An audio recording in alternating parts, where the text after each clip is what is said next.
Anyway, are you gonna sleep?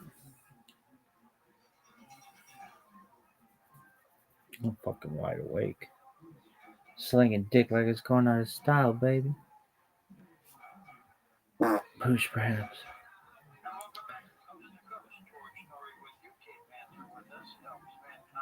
They raised over $10 million. I don't believe that. Really? No. They're like, oh, can't end the stream until it's this. I don't believe any of the fucking figures that are on these websites. Really? None. And I can't believe it's allowed. It seems like it's, I don't know, like a major legal issue. Like, we're just going to have these websites fucking lie to you. Like, oh, yeah, we got 63 viewers. And then I'm just like, spam, and nobody says anything. I don't know. I don't know why these companies aren't investigated. Look at this athleticism, though.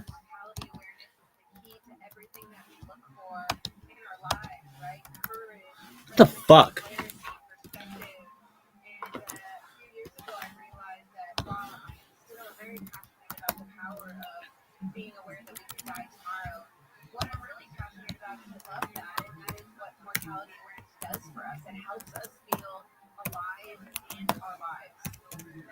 Sexy douche canoe.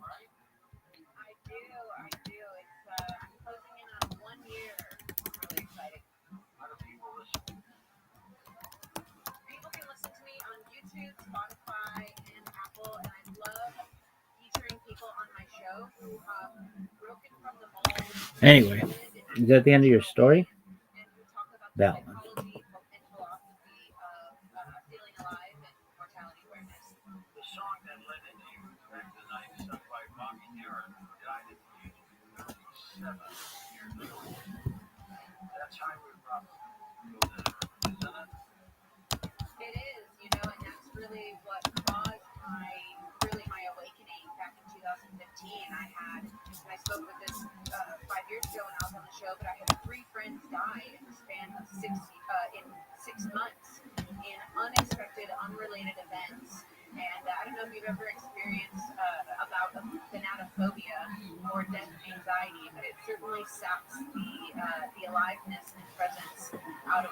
Oh, tight. Douche canoe's working.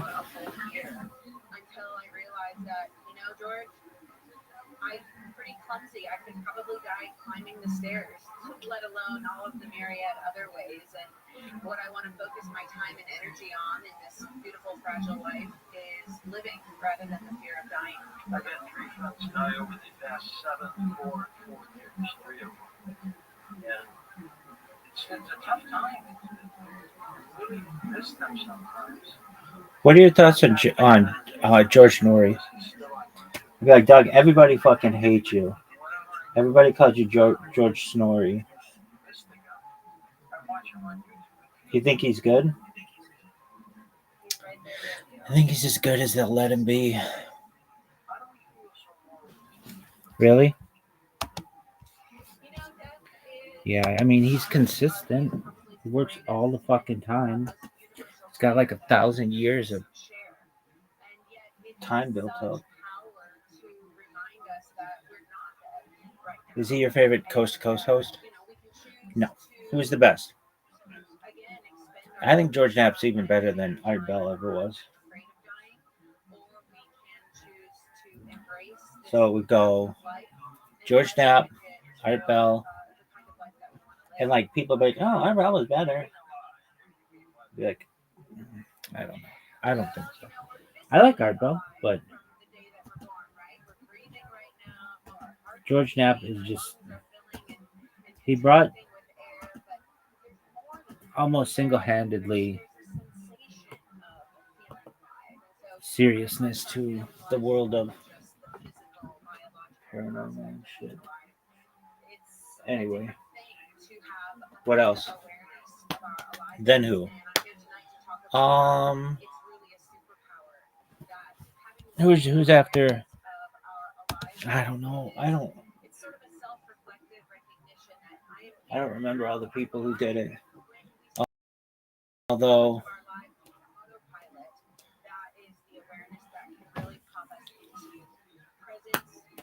John B. Wells wasn't allowed to do it anymore, so I kind of like that. What about Ian Punnett? I spoke with him. Do you like him? He never followed me back on Twitter, so he kind of sucks.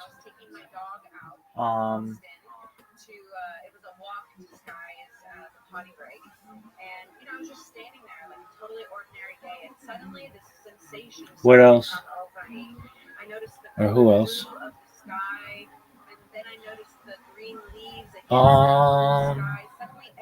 How about Richard Serra? You know, I thought he kind of sucked dick, but he had that whole thing on the.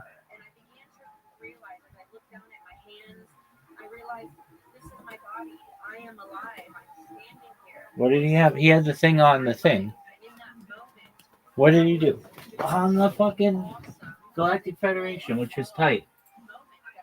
So that'd always be kind of cool in my book.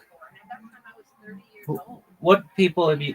To what people have you spoken on Coast to Coast? Ian Punnett, the one guy.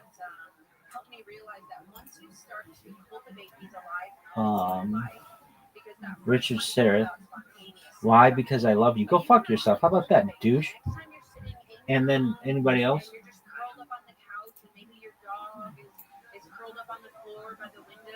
I want to say, like, I called it. How many times did you call Coast to Coast? 3 times, maybe?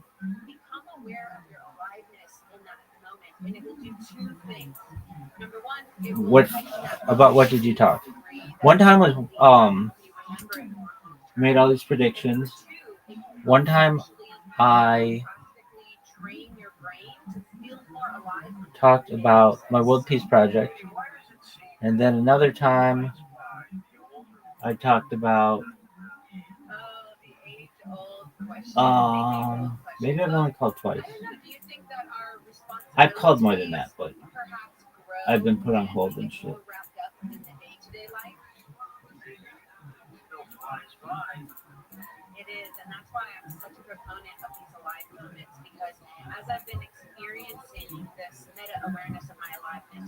Okay, one time, was it just on the Galactic Federation?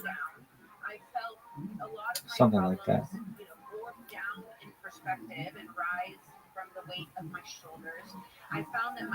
I think I've spoken with Richard Serra twice and John B. Wells once, or not John B. Wells, but Ian Punnett once. Is that it? Yeah, something like that. All right, and you know you're talking to yourself. Yeah, because Zoo was gone,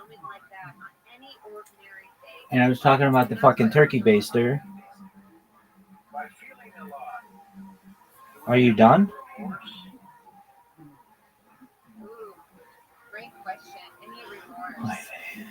Are you done? What else?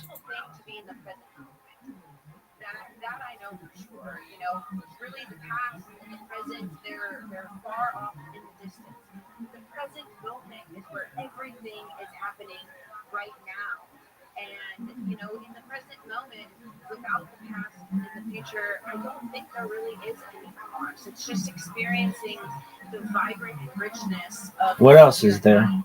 What do you think of the saying, live every day like it's your last? Well, George, did you know I wrote a book called You Might Die Tomorrow?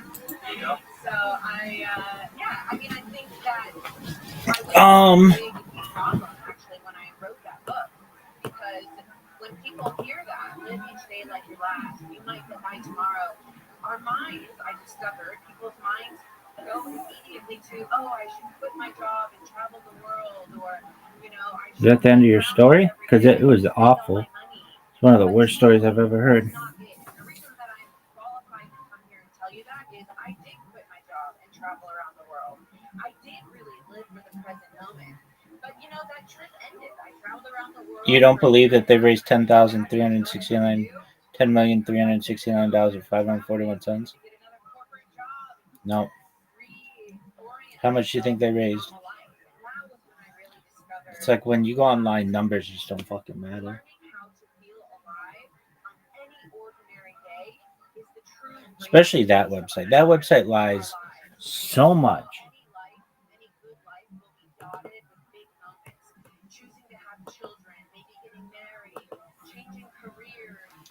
How many people are watching Hidden Rouse? 57,000? Really? It's literally like overnight.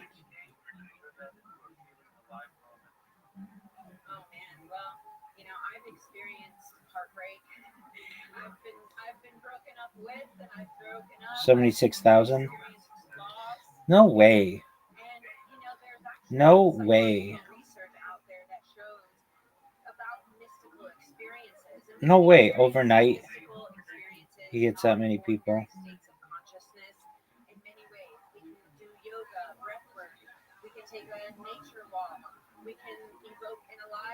I don't believe that shit. All right, are you done? I've got to stand up.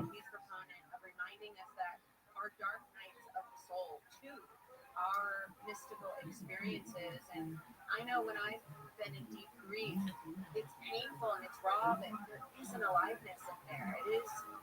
It is this fullness of emotion. How do you keep positive negativity over? The zoom out. To me, there's nothing like the zoom out. And so, at the top of this segment, you said, hey, last time you came on here, you talked about death, and now you're here to talk about aliveness. So clearly, I really like to think about big ideas. And the reason that I like to zoom out from the myopia of my life. Are you going to stand up? Look at this athleticism.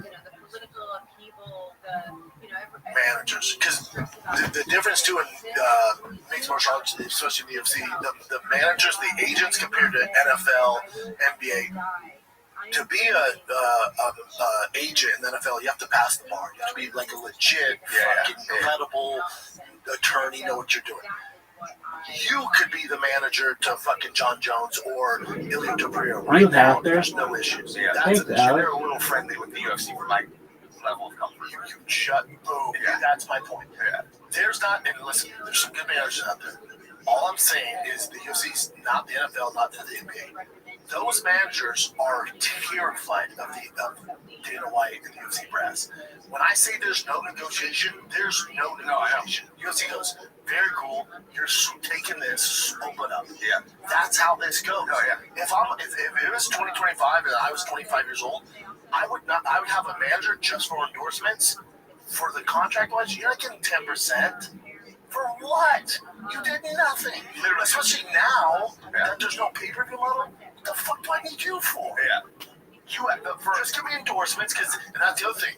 So not only are they get double their pay, but now the exposure being on CBS, being on Paramount Plus, the exposure, we can now use that. And this is what managers are for if they're good. They should use that. Hey, we know that whatever, 10 million views. Use that exposure now to get those endorsement deals. Because the contracts, no one's negotiating with the UFC. It doesn't work that way. So your manager should be doing all the endorsements and using that exposure, and that's where they're going to make even more money. Yeah. This is a home run. Couldn't be better. The pay-per-view model was dying. The UFC in America was dying. It's just numbers were down. There's a reason why the UFC went, oh, fuck. We got to leave the pay-per-view. Because they were losing their ass. Losing their ass as far as, because they got to pay guys out. Now, I think people know this. ESPN, to host, remember, it's still a pay-per-view on ESPN.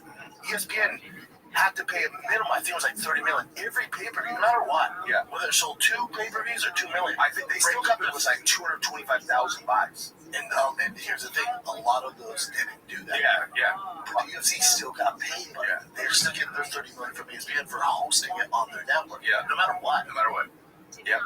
Yeah, I mean, the whole thing is like, like I was saying, it's like in a sales job, the absolute dream scenario is you get to do the job and you have absolutely no numbers that you are accountable for. And they had a quota with ESPN, they have no quota now. Dude, listen, honestly, if you're right and they end up doubling fighter pay, then I completely retract. That would be amazing. That would be amazing. Because here's the thing, they're gonna do it, and it's still only 50% of revenue.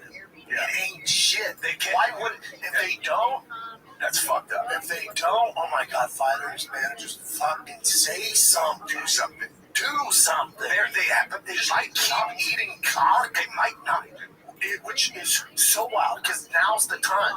Dana's 1 foot in, 1 foot out.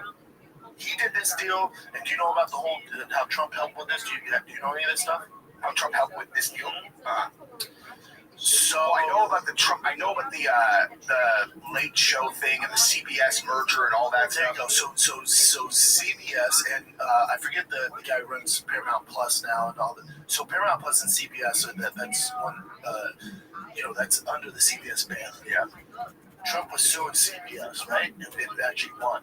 And then this gentleman they brought him to the UFC fights when Trump was there. And apparently they negotiated. It was kind of you scratch my back, I scratch yours.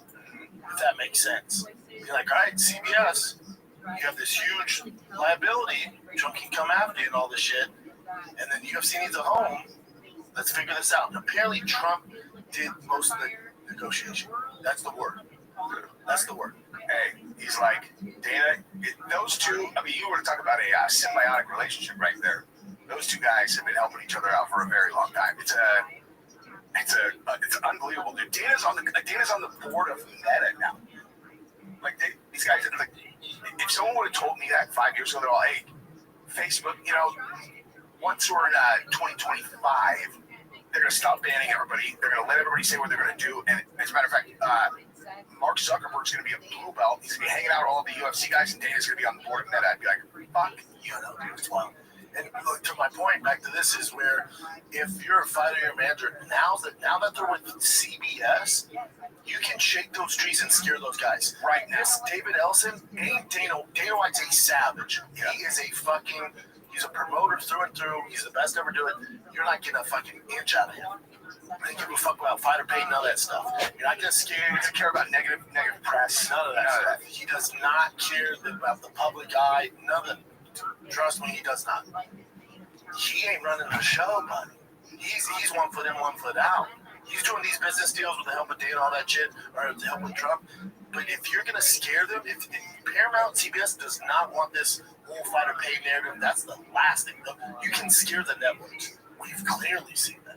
You look at Colbert, you look at how woke they did and all these bullshit, you can scare them. On social media, you can scare them. Yeah. So if they don't double the pay, which I think they Not a will, rabbi, but Dana does, he's like, yeah, where they're going to do it. But if they don't, fans and fighters, now's the time to shake the trees because you're dealing with corporations. But again, like, who's gonna? Rabbi Shapira You know the players in the game. is Who's gonna lead quote-unquote fighters to start making noise although loud about fighter pay? I just think, like, I agree with you 100%. Strategically, you're definitely correct. he would be known to his followers by Connor, the if they name don't of find the another town one that he else. came from, a little village called Voice for that anymore. Anyway, if you have difficulty Connor, getting up, then I would has probably refer has to this established as his own.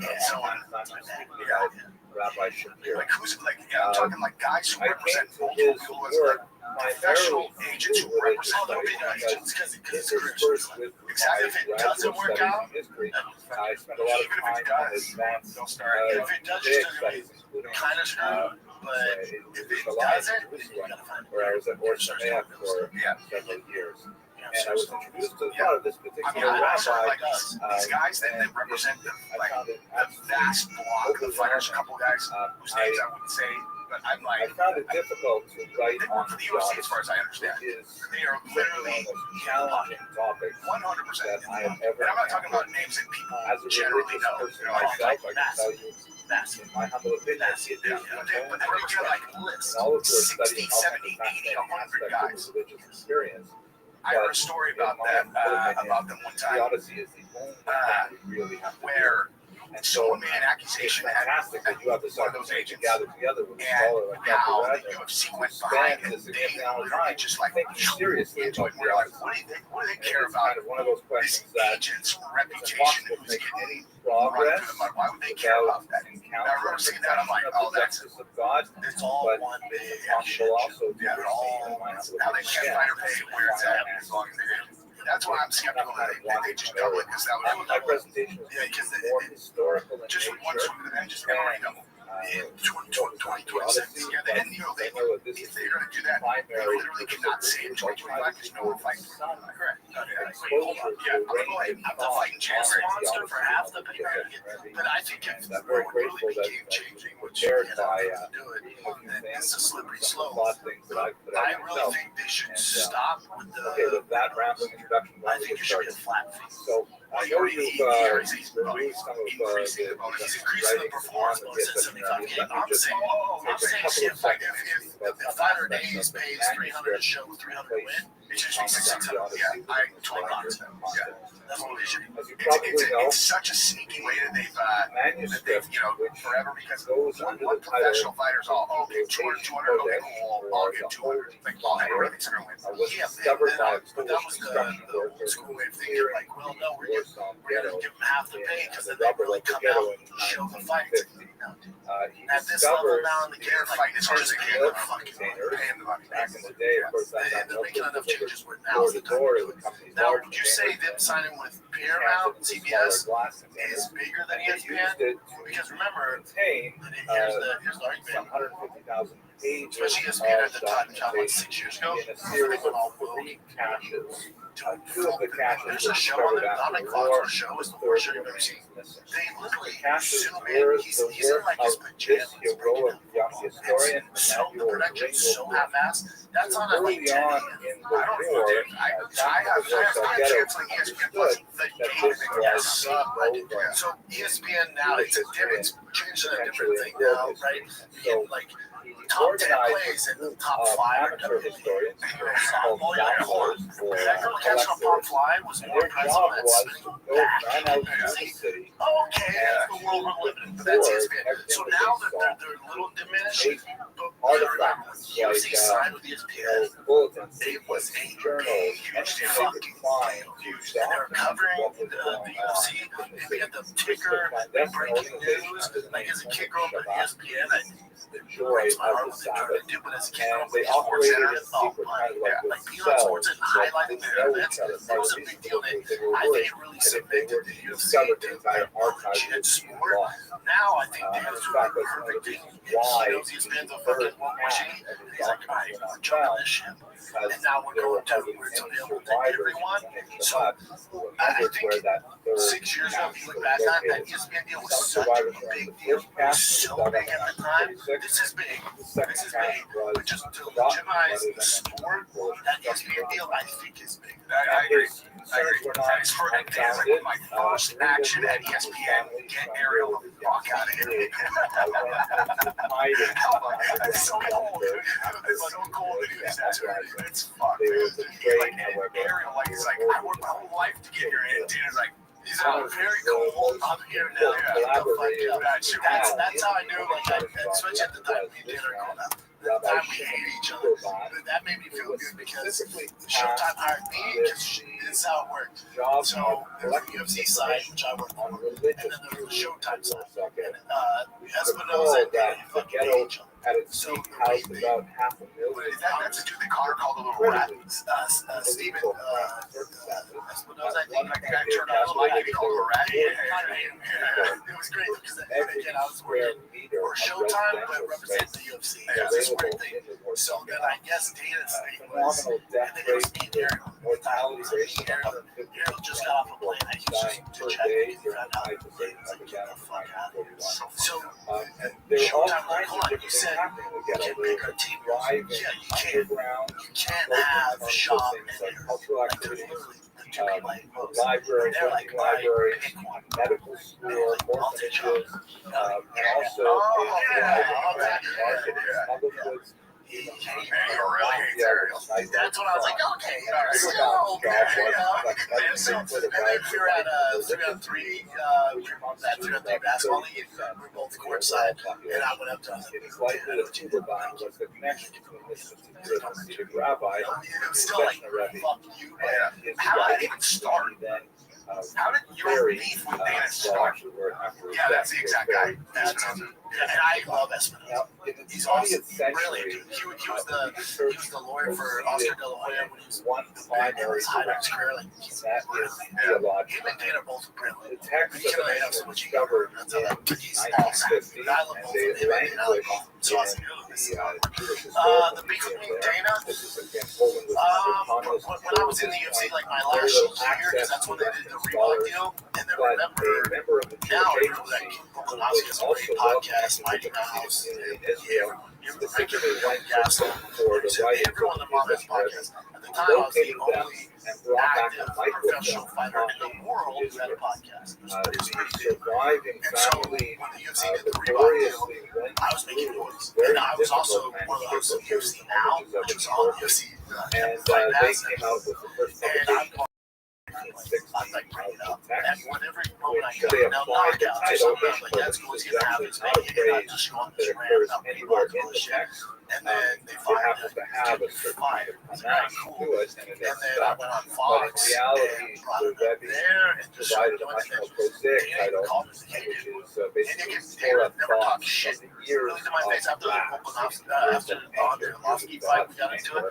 But when I went on there, I was like, I'm making this, this, and this. So what a back deal fights were this, this, and this. And giving numbers. Dana called me, and I didn't have his number, so it was when I answered my phone. I had 4 or 5 things. What's up, there? He goes, dude, I see all this shit you're talking. You know the IRS can come for you. I was like, what? He's like, if you're bullshitting on these numbers, they're going to come for you. I was like, oh, buddy, I'm not some dumbass from the streets. Like, I know how the IRS works. I pay my taxes. Bring it. It just went click. Everything is, you know, really. Because he thought I was like, oh man, you know, getting put out. What? Yeah, bitch, I know it works. Why do you know that? I got all these $3. I come from a good family. What the fuck you talking about? Yeah, I know how it works. And like, no, your personality scared me. If they would have just asked you nicely to not talk numbers, you probably wouldn't have done it. Exactly. Yeah. You're just like, dude, look, like, if you were, I understand. We're on the other side of any financial transactions that happen between the two of us, but like, I would appreciate if you didn't put numbers out there because You got it. I went, you got it. My bad. 100%. I mean, you'll know it. Yeah, that's all it takes. That's all you know, man. Like that. Cool. I get it, man. And once I got And then, but at the time, too, I remember I'm full of piss and vinegar. And grandfather of I was just spewing hot fire. And then I needed that at the time. I needed that jet fuel, so Dana did me a favor. Now I'm out of it, right? I got kids, and my life is moving on. I look at it, I go, nah, Dana. The same thing he's doing with this Paramount deal. Dana doesn't sit down and go, oh, I'm just going to observation on the text, what am I going to trying do? to get to the question of He's a businessman, so he's going, what's the best for the UFC to increase the profit share to my shareholders? This Paramount deal. So that's He's not primarily going, what was oh happening man, for now the first Connor, 40 years John Jones, and of Joe Pierce not the going to make life changing scholarship. money. In the He's 21st making century, decisions what's best you for have, his first of all, business. an And now there's no popularity animosity. of Yeah, there's no so I get a big dog. both among Like my bad, you know, like you remember time I was young, full of piss and vinegar, they were tough. Yeah, like, It's all good. 20-year-olds are not capable. I like the people under 20s are not capable of, you know, deep introspective thinking about other side, like incentive structures. By the way, speaking of the shareholders, so right when they went public, immediately I bought TKO. It's up 117%. I fucking love it. One of the greatest exemplars in I almost made a Rabbi huge Rothschild buy. I almost made like a fucking, established like a synagogue dedicated. that's my 401k buy. It's TKO because I was that fucking, like, I was like, this is going to work for sure. Like, you know, people that I talk to, they're like, right, you never know. And the only reason I didn't do it is because the class action lawsuit was hanging over the head. And I was like, all right, I'm going to make it. It was still a big buy. I should have called me. His primary area of research. Yeah. Incredibly valuable. Hindsight's always 20/20. You never want to bet against, you don't want to bet against it. Like I know hate the slap fight league. I think it's so dumb. Yeah. And I've heard it's great personally. I talked to Theo about it. He's like, man, you gotta come. This is a I'm like, page yeah, I guess. So I'm telling you, I was like, fun until you come in person. It's awesome. Yeah. All right. So I'm like, you and Dan's like, slap fight's gonna go. Like, On the right, you see you the know, actual he's just that guy. facsimile He's just that of guy. the Plays him Hebrew enough, but manuscript. As you can see, yeah, if it's you're this not whole thing's familiar with massive. Ashkenazic It's a Hebrew winner handwriting, for the fans, it's for the majority incredibly of the fighters, cramped for and Dana. Like difficult this, to read. it's awesome. It's fucking It is awesome. It's marred exactly by It's crazy that now strikeouts it's crazy no more pay-per-views. Now I realize most interleaved people with other steal them, comments. but I don't. Sometimes there are I never pages stuck had onto that one. pages I that did are one time when I was overseas and I couldn't buy it. So I was in another country, so whatever. It was a technical infrastructure issue, and so I watched it. which things which I feel like I get a pass. clearly Yeah. indicated he did not Yeah, want actually, that was actually a UFC on CBS event, so I actually didn't steal it. It was whenever Holloway fought on CBS, I felt like I went to like a stream. wanting to preserve every last drop of Rebbe's wisdom, even if the Rebbe himself had It's discarded it. just so outdated, and then also I just But think in it other goes to times, it show that actually the numbers starts are to trickling distort down. the record Now, because the argument would be, clearly UFC see doesn't have stars. when the Yeah, Rebbe that's a added big new component of it. things for I think the biggest component is they struggled can't stop with the the piracy. word, and They all don't of that exactly. nuance No, the kids are is too lost smart. Exactly. in The VPNs, all that shit, they know how to get around I it. have to It respect just shows here you. that the book that I'm going to Yeah, show you in no a second, clue what my to do own with book that, on so this, UFC's like, I actually wrote can't twice. stop it. It is Because the the only first way to time I stop worked it is on by it, not I doing it. It's compiled a pay-per-view 500 page paper like manuscript. this. I This was very proud is of like it. a I was ready direct to start, mirror of talking to Napster publishers about to it, and CDs then to now. Gershon You know, Greenberg, a pay very $10 important a month for historian fucking. of the Holocaust, Good on said, "Oh, by the UFC way, and whoever I did this came deal, being across like, the actual yeah, you're a pay-per-view. You microfilm cannot stop of the this. April that You can't. John We've tried. and I made a copy of it for you. It gave you this big sheet of pages that looked like the right-hand side of the book, and I try to scare realized people, but that all those of young kids my like, they work look like was cats going when they do on. things. I'd be a pin shows me I'm in Completely Russia. missed. Yeah, I'm I in fucking assumed Marina that the Del I got a computer here that was- says, yeah, so here to here to here to here. It's like I'm in 12 places at once. It's Track. not an Yeah, so appropriate assumption I to think make good at all. on the UFC So for I had not to being like, no, chuck we'll show that them whole that manuscript and we're start not gonna over do again. that. Yeah, we're just gonna. So the first major Now, area of these same research in the 21st kids century is are on the gonna gear sets illegally of the stream text, it and that has when been it's on phenomenally Plus. important. Yeah, but there would be no because reason to do it on whole new CBS. Like, you can't just do it on of CBS. So trying to you're still gonna have understand how some the of it because they're like, I'm not even paying $12 a year for free. So still be This some is of it. It doesn't my matter. small Well, now you have contribution. the Basically, masses. what I did And also, as a Paramount Plus historian is is, such a sick I looked at this platform text, anyway that like which most people are going. is essentially a The series general of consumer is going to pay 86 for it because of sermons other delivered content. in The September of argument would be 1939. is and even the summer of ESPN, those are straight 1942, sports with fans. a Those number are of sport, hardcore annotations and sports fans, additions right? that They'll were watch that put and in get up ESPN until Plus, you January more of hardcore fan. 1943. And Is all the of those Paramount sermons, although they Plus were fan given base. the name of the section of the Torah reading, That's why they're buying it. That's why they're buying. Trying you to can actually figure out Yeah. what So, happened in the yeah, ghetto. I mean, basically what Dana did here, and I just made this connection right now, is like what Jimmy Iovine did in the music business. It's like And so Dana essentially, I couldn't picked be the up this Pirates, idea so that he did this. the Jimmy graduate Iovine student knew that they in the were not going to be 1980s able to had streamers, suggested so that wouldn't it he be built interesting Beats to headphones, look at and they built correlations a between streaming the service for Beats, and they sold it to Apple for fucking $5 million, and now that's Apple. with what the Rebbe had to say later. Yeah, no, When I started doing that, I discovered a whole Let's take a little break from me and my boy Jesse, breaking down all the latest with the UFC, Real Housewives of MMA, because it's going down. This is the last month to enter to win the Ultimate Dad Rig. It's a TRX 2024 last call edition with over $50,000 in mods, and the winner gets $10,000 cash. Super easy to enter. Go to drivefastallgas.com. Anything you purchase automatically enters you to win this badass one-of-one TRX. This thing has over 800 horsepower, fully custom, one-of-one. People say one-of-one. This thing's actually one-of-one. King shocks all over the place. You got Kibby type travel all over the place. You got 5-inch carbon fiber, wide body, front fenders, rear fenders. It's sitting on 20-inch freaking matte gold block off-road wheels. You got 38-inch Toyo open country tires, which are the absolute best. Real truck accessories all over that thing. You got Chris Bailey tuned this bad boy.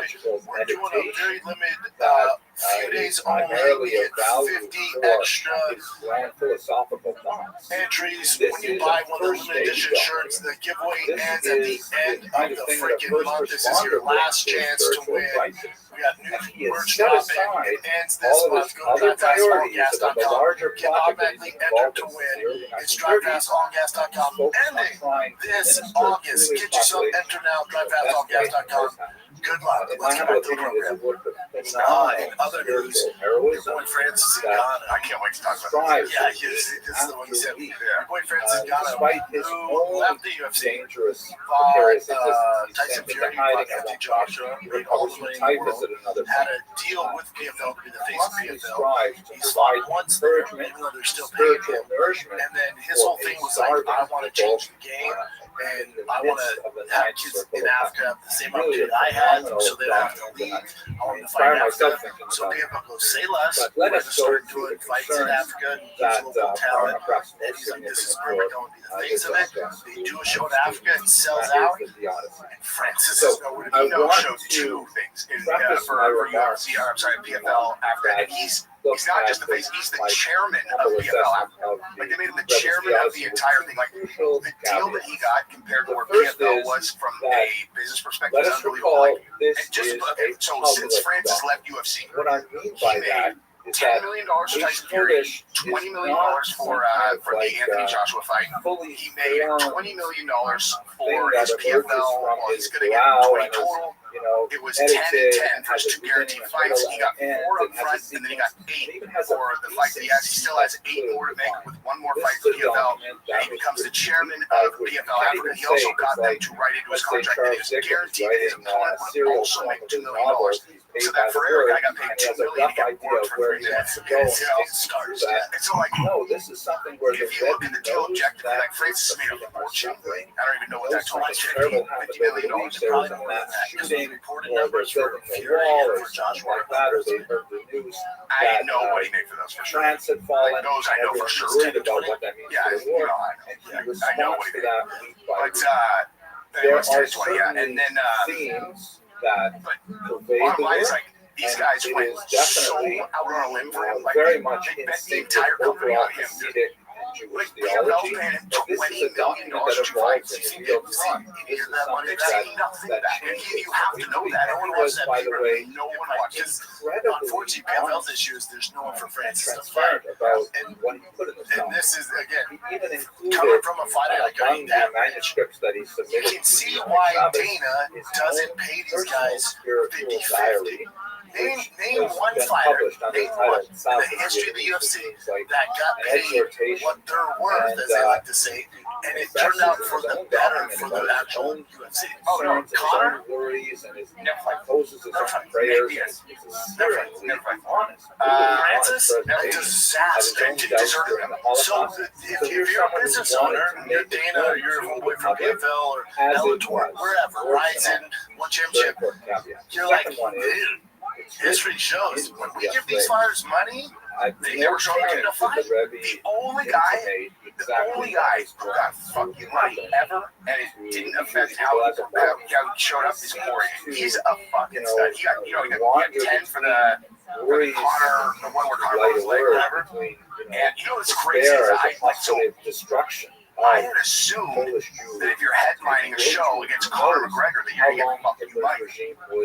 I met Theo for the first time, and we were at Kid Rock's place. I was there with like a bunch of Navy SEALs, and then Theo was at Kid Rock's, and I didn't realize his best friends were supporting it, so I started talking about UFC like I'm the fucking expert in the room on that. And he's like, actually, Dustin, he's like telling me about his contract. And I was like, no. He's like, yeah, I'm like really good friends with Dustin. Like, you are? And then he told me, he's like, Dustin's contract for that first one, that was in January 2021, had an incentive structure that'd be won by stoppage. He got this enormous contract for the rematch, then he knocked out Conor, and so he got it for the next one. So he really did get all that fucking money the time that Conor broke his money, or broke his leg. And he just kept fighting. He's like the one guy who ever got a huge pay like that just kept going. Yeah, he's a stud. Yeah, it's never worked out. And then I've heard matchmakers say too, to me personally, here's the thing, when these guys get these big contracts, and then we're like, hey, we need you to fight. Insert all the the last thing matchup, that I like should tough offer as a matchup. caveat No, was but when we they're don't hungry, like, exactly hey, here's this know match, who fuck he yeah, was. give it to me. Fortunately, have because of the work of Rabbi Rothschild, some sense So of the who UFC, actually the whole came incentive to is listen to the Rebbe to talk not on a pay them so couple much. of Yeah, granted, occasions. this deal But you're gonna have to pay more, but population not to pay them of so the much ghetto where they're just was comfortable because they're destroyed like them can't get the matchups that the fans want and that we want because they just turn them down. Because like, I got paid once, I made enough money, I'm good this by year. just They reading say, no, the since you surveys fight that 3 at times, the I'm beginning like, he had no, a very large They are crowd. double One of the Rebels incentivized to reports not pay suggested fighters he had well. as many as Like 300 just people purely from a coming business to perspective, a you always holiday want to pay gathering. guys the minimum to keep them happy and And performing their the jobs. texts tend to be But if fairly they short pay them too much, and they literally borrowing from lose them fairly as an employee. limited but It's well-known like, sources so like when the people Torah bitch about itself fighter pay, it's and like, the medieval that's commentary of like, Rashi. if they really do double Later fighter on pay in for the like war, regular however, guys, they get that's the real much win. longer, Because you 6, can't 8, expect 10 UFC to times want to longer. make guys rich. And they start Making borrowing guys very rich has been heavily the from end much of their more esoteric career. And sources again, it's not like that they're the making average fuck you muscle money if they double their pay. It goes from 7 and 7 to 14 and 14. Now people are like, dude, not 14 only in 14 the so length cheap. and in It's the not depth worth of the it. sermons, but also That's in their exactly tone. what they should The be Rebbe doing. may Because even the UFC is hoping you become a star. It's writing really these things, fucking tough. perhaps So they're just saying, going start off south 14 for a for very, prove very your worth, small circle and of then we'll dedicated give you good survivors. money. Yeah. We really Not don't fuck you know money. 60 and 60. Yeah, how to exactly. evaluate exactly. this public So doctrine. it's smart what they're doing. Yeah, I mean, I guess that's true. Like, when if you look at disclosure, you know, I know disclosure is one of the it's different, but greatest generally speaking, for the guys who are making 30 and 30, 50, 50, that's probably exactly what they're making. That disclosure, no side letters, no that stuff. So, is like, occasioned by the work of my you think colleague about Dr. guys like, Shaul what do you Masi, D-Rod mix? who Perfect has example. written Like, some very what do you, I don't know. I haven't He's looked at getting it. exactly what it's in going particular Yeah, arguing like, that the Rebbe lost Shit, his look faith. Look for a while. I bet D-Rod's making 120, 120. Shortly, that will that's what he'd be worth, I'd say. It's, yeah, or like, intellectual and because spiritual like, break happens. he's like the guy that I would think of, like, he's got a name, he's done what he needs to do for the UFC, he's a argument is superstar, essentially that he puts on good shows, like, what's like, okay, so, Kevin Holland, 500, D-Rod, take home around 200, okay, so, whoa, he won, so, I don't know. Okay, let's try with Yeah, you're theological. about right, he's right You there, can see yeah. how frequently I So use Kevin this. Holland is at 250, 250 most But likely. the theological challenge He's really of active. He fights all the time. war You gotta figure so many of these guys that are in the summer in of around that 1942, range and at that point there don't is do what Kevin Holland is doing at the end of their career. You gotta be like, what the fuck are you doing? There's a distinct Why change didn't you fight for it? in the way You in weren't gonna be a which he podcaster. trained You know, it's not your skill set. or You failed should to fight fucking 5 times a year like Kevin Holland. rather railing at it. And sitting in your dough. Dr. McKee is Back not to Francis and the other alone money in than this God. approach. So I In many think ways, Dana said this. follows He said this a long time ago. Malcolm brought who up. argued that He's just a bad the summer guy. And I think that this validates that. Rebbe Do you? essentially I do. Is he a bad guy or is he like, we'd have to define bad guy. Like, is bad guy like theological difficult and super selfish? Like, his friend's going, this is how I view the PFL. His friend's going, hold on, it's a sinking ship. They gave me money, but I want to be associated with these losers. You're not lying. That's what a bad person thinks. Really? You don't think so? For Like, Dr. it's like, McKee, you that gotta at least Take the Africa thing out of it. and then you Let's follow say that they're doing with the the Africa thing, it's just on pay. Others, on So the it's other just hand, fights in Vegas or myself whatever. and Dr. Frank's like, Weiser dude, and So Rabbi you've already Weinberger told me that argue that I you think don't have that's an opponent for me. You can't find it's kind of like and now you want me to go on it's what? an argument that press tour? finds an audience because Promote? it sounds Promote what? kind of What am I going to promote the PFL? You don't have any intellectually fighters. lascivious. You have no future. Your TV a right deal's up. leader, I think man of this faith, year, which I don't know what USPN's going to do. that has a kind of PFL ring doesn't to care it that number-wise. appeals to an audience, All signs but I point don't they're think about it's to go under. historically accurate. So he might just So be let's like, look dude, at it's a sinking his ship. I don't get associated with it. And I would agree with you if it was going to a kind of local show. summarize PFL here. Africa. The Africa thing's a little. The Africa thing, I'll give you where you're like, okay, that's just fun. Understand it's kind of like a straight line The development. good news Finally finally in your So if country, you break it sold up out, into dude. Hebrew It's years, their first as sellout he show. did, And I don't know how many seats there were, but it's sold out. You know, it's just The like, question would be how much were tickets? you know, Yeah, I but know. he reflected I don't know anything about African on economy. what happened in like, I know it's not popping. Also, where was the fight to Arena? Was it like Uganda? No, I feel like it was in South Africa. I think it was Cape Town. Well, that's different. If it's in Cape Town, there's money there. It's more of an industrial. But if it was in like fucking, they're like, this is the closest you're ever gonna get to drink. It's an EFL fight, dude. We have a drink. It's highlight video. Punishing bombardment July of the was, city of Warsaw civilians Cape Town. by Yeah, this plaza. boys. I think it's right. Do you know how many seats were in the arena that they sold out? Rocking to a local hospital that is overflowing with patients. And while we ran out to try and find some doctor I to know, help him do that, because and the medical PFL staff sold out. They're were he's overwhelmed. gotta be looking at Dan like, are you fucking Left serious? his daughter-in-law and her sister outside to recite a song for the benefit of or his 5,000 son. seated.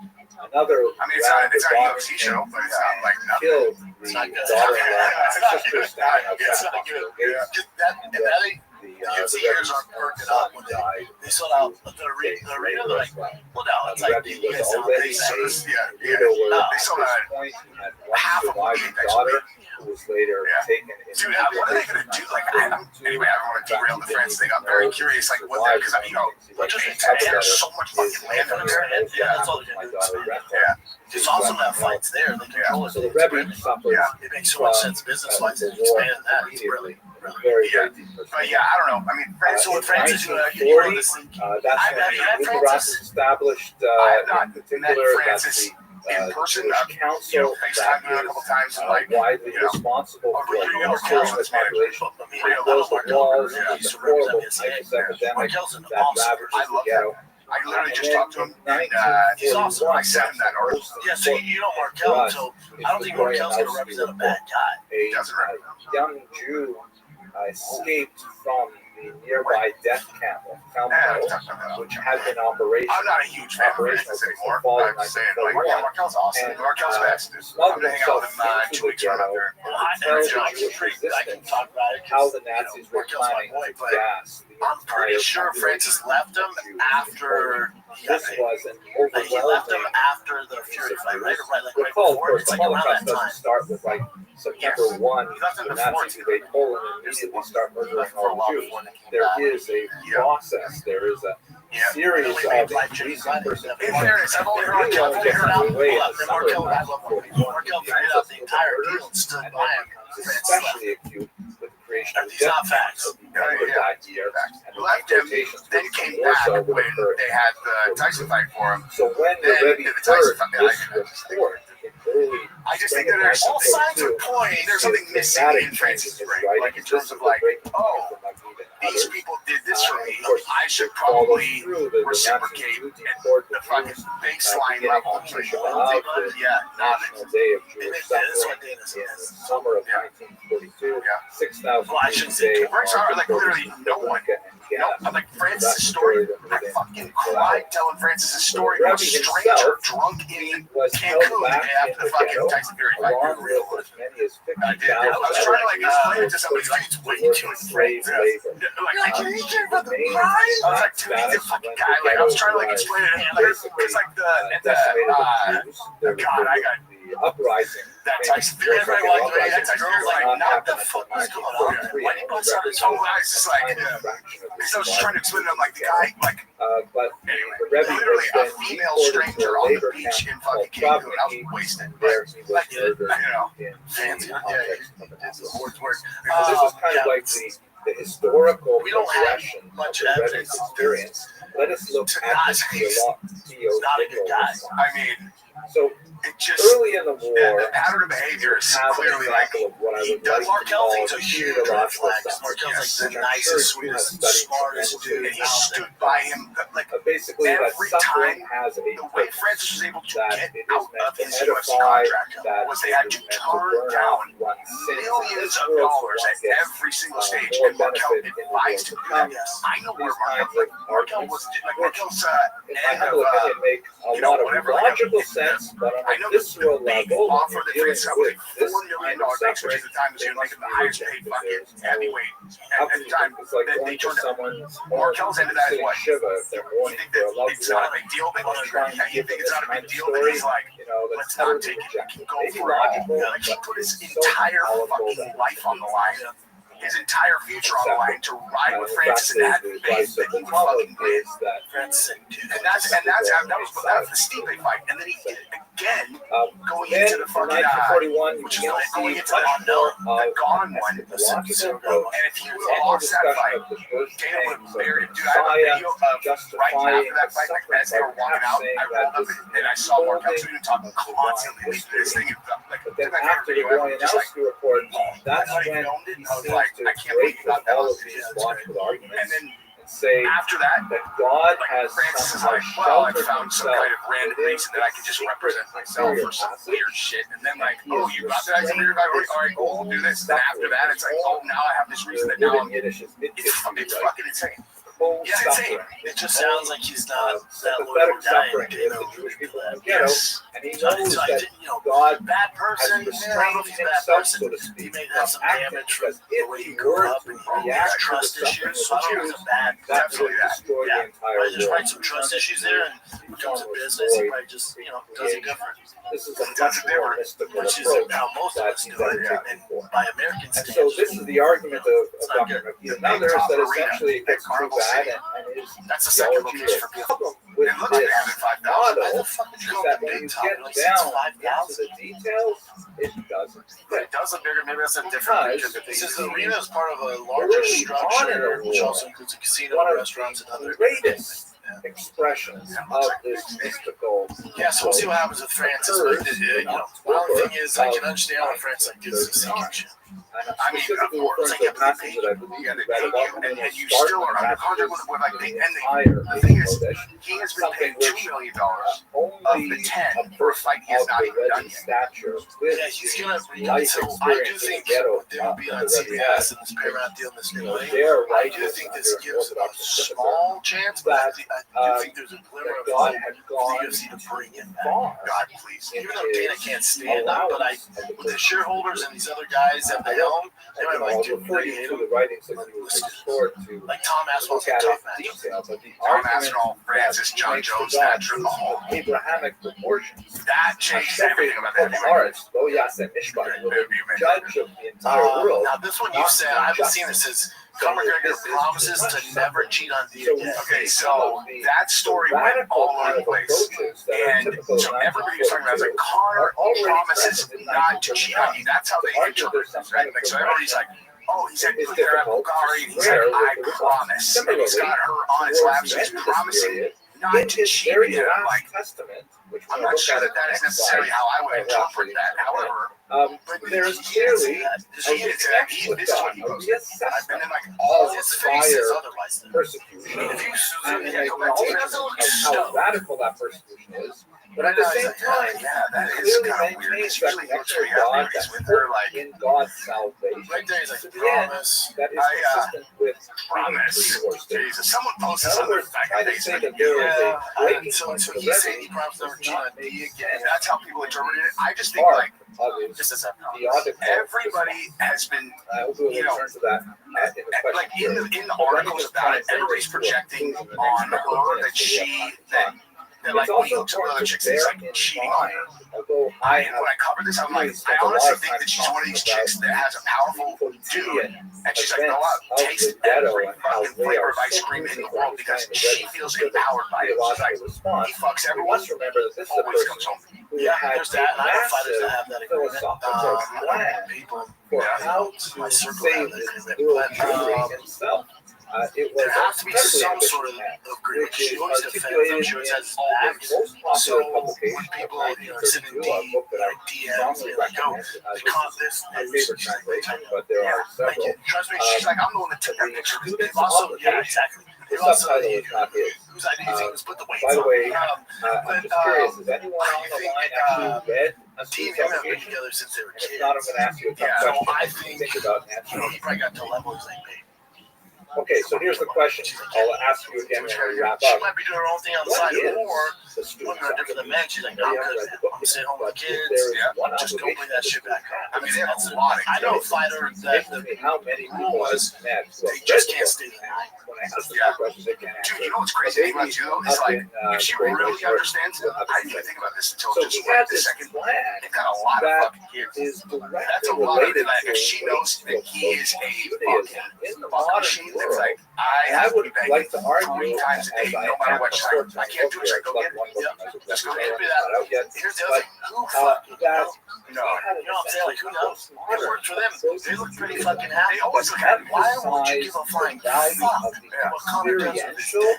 I never understood that. I don't give a fuck. I don't care. Even if he's fucking dudes on the side, like, okay, what's this like? Visualization techniques, I'd be like, meditation that's techniques, actually not that and surprising. Because you probably got a hot take on it, but yeah, I would helps man, us that's great. So understand we make much fun of of it or what whatever. we're But in the Holocaust. okay, I'm yeah, anticipating, I don't give a fuck. great things Let me from ask you Daniel this. Reiser, who has written extensively If he came back to fight Hasidic now, visualization techniques and meditation your level of techniques, excitement, and I your level of anticipate excitement would be apply where what he compared to learned where it in would his have been a year 19th ago. century work. Because this is the first time ever where I'm like, if he's coming back, I'm like, fuck, I don't think I We care can't that forget, much. of course, And I get that's you say that now, but the build up, if he gave that hot promo, standing and above you saw the some suffering countdown of his footage of pressure. Connor and like he looks good, and he's with the old team, that's true. John, You can see you're that like, oh, but graphically, that's for fair. example, That's fair. So with right the now, Magnus because himself, it's like, at one who point, fucking he signs knows? his Yeah. name So to right the now it's like cover he's supposed to just hit difficult pass all the time. master Like, all right, Rabbi Rothschild. yeah, And you can see but if in Dana on the top announced like is his full name whatever, and academic, early next year, like Adonis Thomas, Connor's made an Ben event in the White House card. McGowan, and so on, Shapira. It's And cool to underneath, say there's right now, something hate on him, right? He's and then a lot of violently struck negativity in at the news, stuff like by the that. Like, dude, I'm so Rabbi over him. Sure. Dr. If Dana, Reiser has analyzed January this 3rd from goes, advanced photometric huge fight techniques announcement and has on determined that the CBS text that is live struck out from the is motherfucking the White phrase, House in Washington, head D.C. as on the America's support birthday. On America's fucking birthday on July 4th. In other Your words, main event is it's hard Conor to McGregor imagine versus Michael why Chandler, the Rebbe and would your have struck out co-main his event title. is John It's not to Jones say versus how fucking can Tom I be Aspinall. the head of the Every person, no matter how you feel about Connor and John, There are no would lose their shit. Yeah, that's true. So That's right now, it's true. so far in the distance, right? I'm kind of like, I don't care about it. It's odd shit. strike it I out love with a Connor. single line. I don't agree with some of the shit he's done outside, and I know that. And Johnny and I love both of them. As far as the fight fan goes, you take my fucking money. Here's the thing, not only take my money, now it's fucking free. Yeah. Fuck you, dude. I would be stoked. Yeah, if someone was like, hey, you have to watch this fight like strung up upside down by your ankles, and you have to like just be there for 6 hours waiting for the fight. I'd be like, fucking string me up. I'm not missing that fight no matter what. Right now, we're all kind of like, dude, I'm so over this conversation, and I'm with you. I'm so over this John Jones stuff. He's gonna be 38 by then. Sure, maybe 45. Dude. And if they announce that the White House, I'll be fucking crunk. What do you think it's gonna look like in terms of This was a cover letter. like I said, what's the crowd look like? Are they gonna do it on the Elites, and be super elites, It's a blessing super that elites. extends to all of you because Usually, anyone Rogan, if I who call him, studies a the ticket, work you of know, the when he's Yesod front row. Rebbe Yeah, that's merit that one's probably not. That's a tough benefit ticket. That of one, his like, holy like a ancestors fucking David stand God, by you know, all of some you. guy. He's like George Soros sitting behind me. your families. He's like, bro, I had to get fucking Elon Musk in. Thank You you. know, I don't have a fucking ticket for you. You know, so I think it's that level. It'll be like the current state apex, but at the White House. Be the most impossible ticket. Jeff Bezos will be there. Zuckerberg will be there. If you're a terrorist, that's probably the one you want to get into. Yeah. Because this will be the most influential, most powerful people of all time at that thing. That's it, like UFC Sphere, like UFC 300, whatever, like everyone wants to jack that off. I think this makes that look like a fucking random fight. Yeah. Because Dana's super pro-American, super Trump, right? This is at the White House. Will probably never be done again. I bet this card is the best card in UFC history. John The Jones. presentation, the production, the lineup, it's gonna be such an honor to fight there. That from the prelims up, it's gonna look like what we were used to, like UFC 100. It's gonna make UFC 100 look like water. Yep. And John Jones is fucking America, son. Like, Tom Aspinall, love the guy. But at the White House, John Jones is smart as fuck, too. So the whole build-up, he's going to be doing everything Drake draped in an American flag. When he comes out, it's good. Oh my god, that's the only problem. Is Connor's fucking Irish. You know, yeah, it doesn't. Yeah, but then also, you know, it could be a rough night for Americans too. At the White House, yeah, like Connor, you know. Chandler probably has a good chance of winning, but John Jones, Tom, tough. It's a tough. There's a reason John keeps her down. They offer him $30 million. This is guaranteed. Ariel report this. He knows for a fact. UFC offered John $30 million because John was like, I want 30. So he goes, I want Wilder money. I want Deontay. His exact words is, I want Deontay Wilder money. UFC at first goes, you're fucking crazy. And some money came in from the Middle East. They went, we'll pay that $30 million.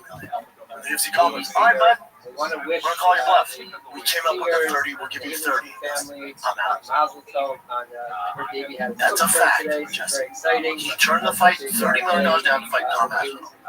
So when they say he's tough to him, that's what I meant.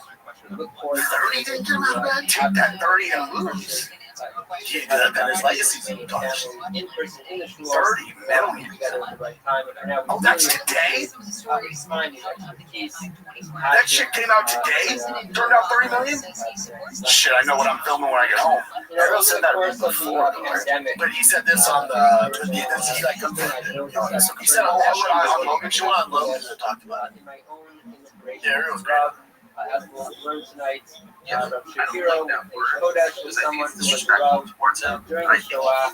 Didn't want to fight him, and I think it was a calculated decision on his part. Why didn't he drag this out all the way? Stand by his followers and tried to reach the number. I believe it's $30 million raise for this fight. By the way, I think he deserves it.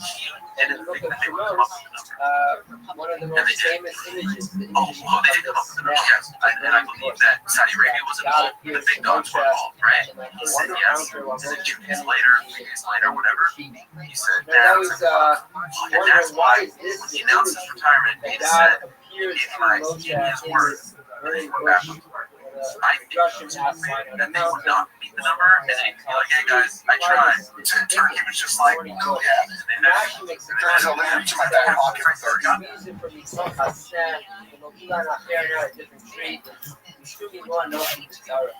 The imagery of the thicket, the thorny bush, is the contract image that Sparkle sending a message specifically to Moshe and to the people that I'm with you in your tsar. And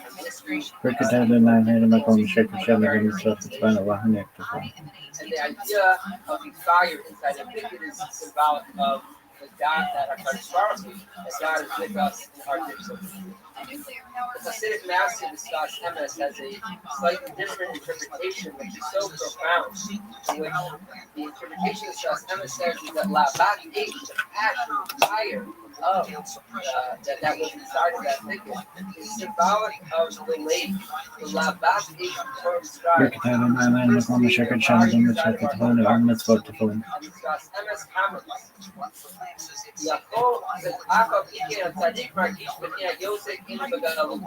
When the tzaddik feels that he has this labat, he has this fiery soul that's a that is no longer in Shema Yisrael Adonai Eloheinu Adonai Echad. Shem Kavod Machal Le'olam Bed. Also symbolic is the all of us felt over the course of the last number of months. The notion that no matter what we face, we have passion, fire burning inside of us, and we're continuing to flame our own fire and inspire ourselves to be able to get through anything, we'll be able to feel. But if we have that nekudat haksoshav, we have that inner sanctity of fire, feeling close to God, we feel that we are not in God. And actually that midah, that ability that Rabbi Shapiro was able to tap into as a Rebbe could, that we are all trying to aspire to. And the way he was able to, facing the horrors of the Shoah, to inspire us. And I know that in the course of the last number of months in our community, we're learning more, turning more to Chassidut, learning from us during the week, drawing on the Torah of the Kodesh. And now to have Dr. David here with us, to share his fire, his passion for his Torah, to bring the historical context, help us bring the Torah to life.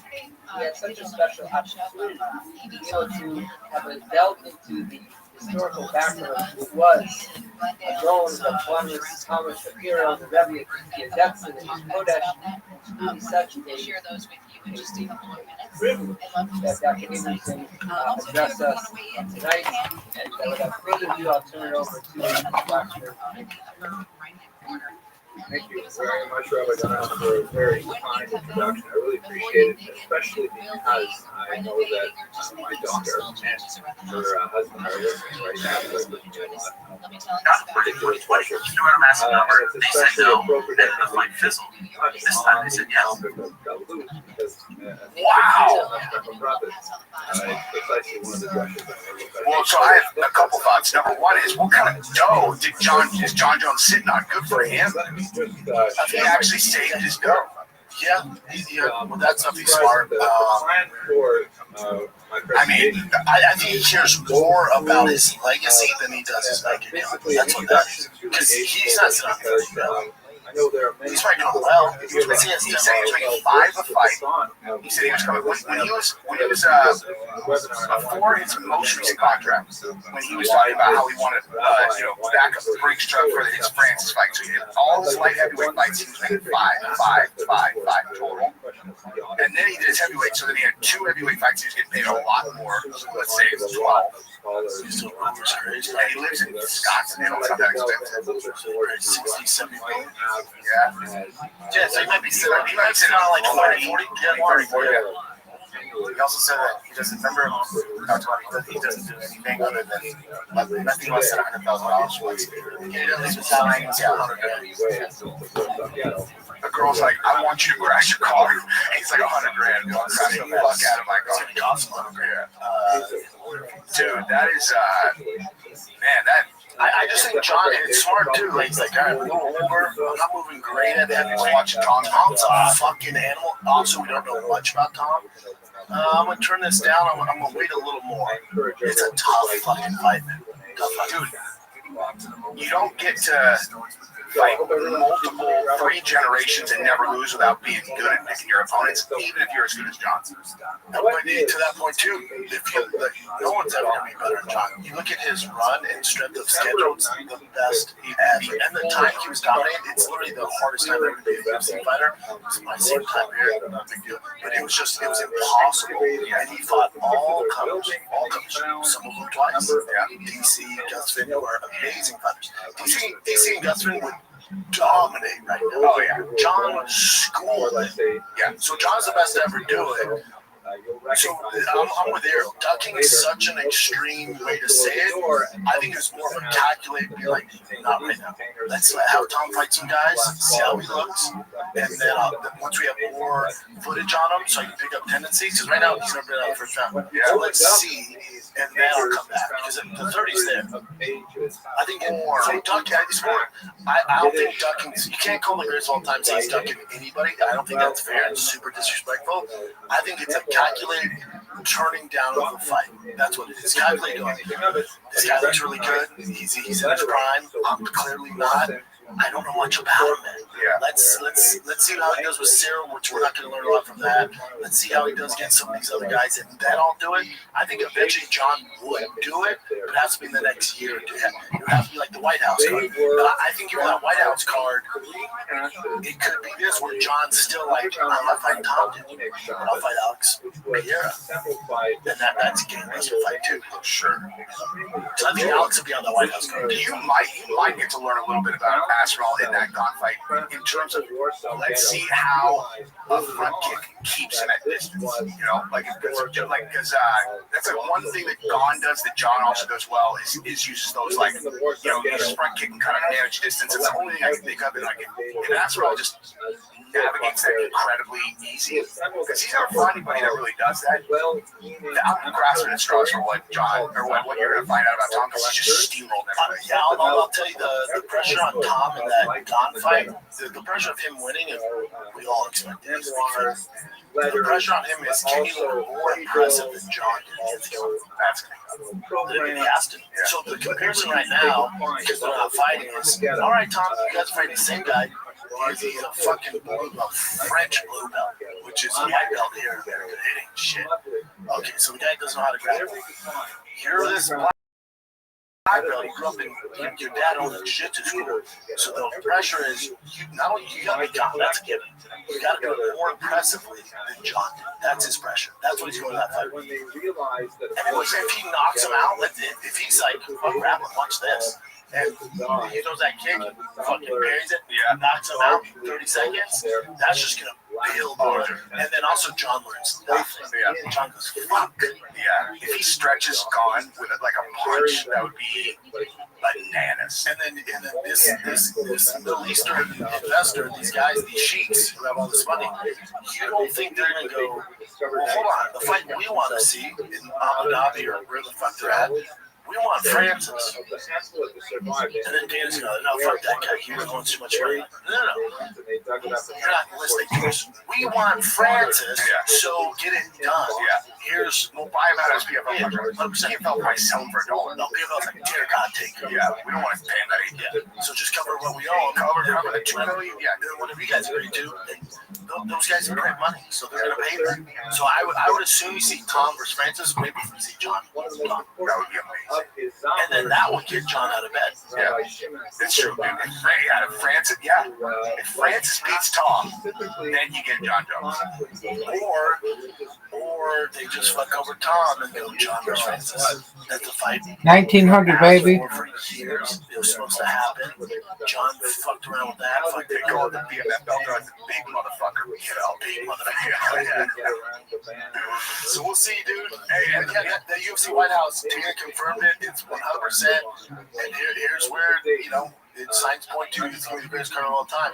John Jones and Connor both got back in the testing. Yeah. Hey, dude, that absolutely could be why they are doing that. By the way, I saw a clip of you looking for a vanity plate. Did you see the one that I texted you yesterday? Like you were looking for some vanity plate about UFCT. Yeah, that's good too. Yeah, that one's good. Yeah, I dig that. Yeah. What's another one? Someone put CT401. CT4, CTE4, ZR1. That's B7. So CT number 4, ZR1. Wait, it has to be 7? Yeah. What was happening UFCTE.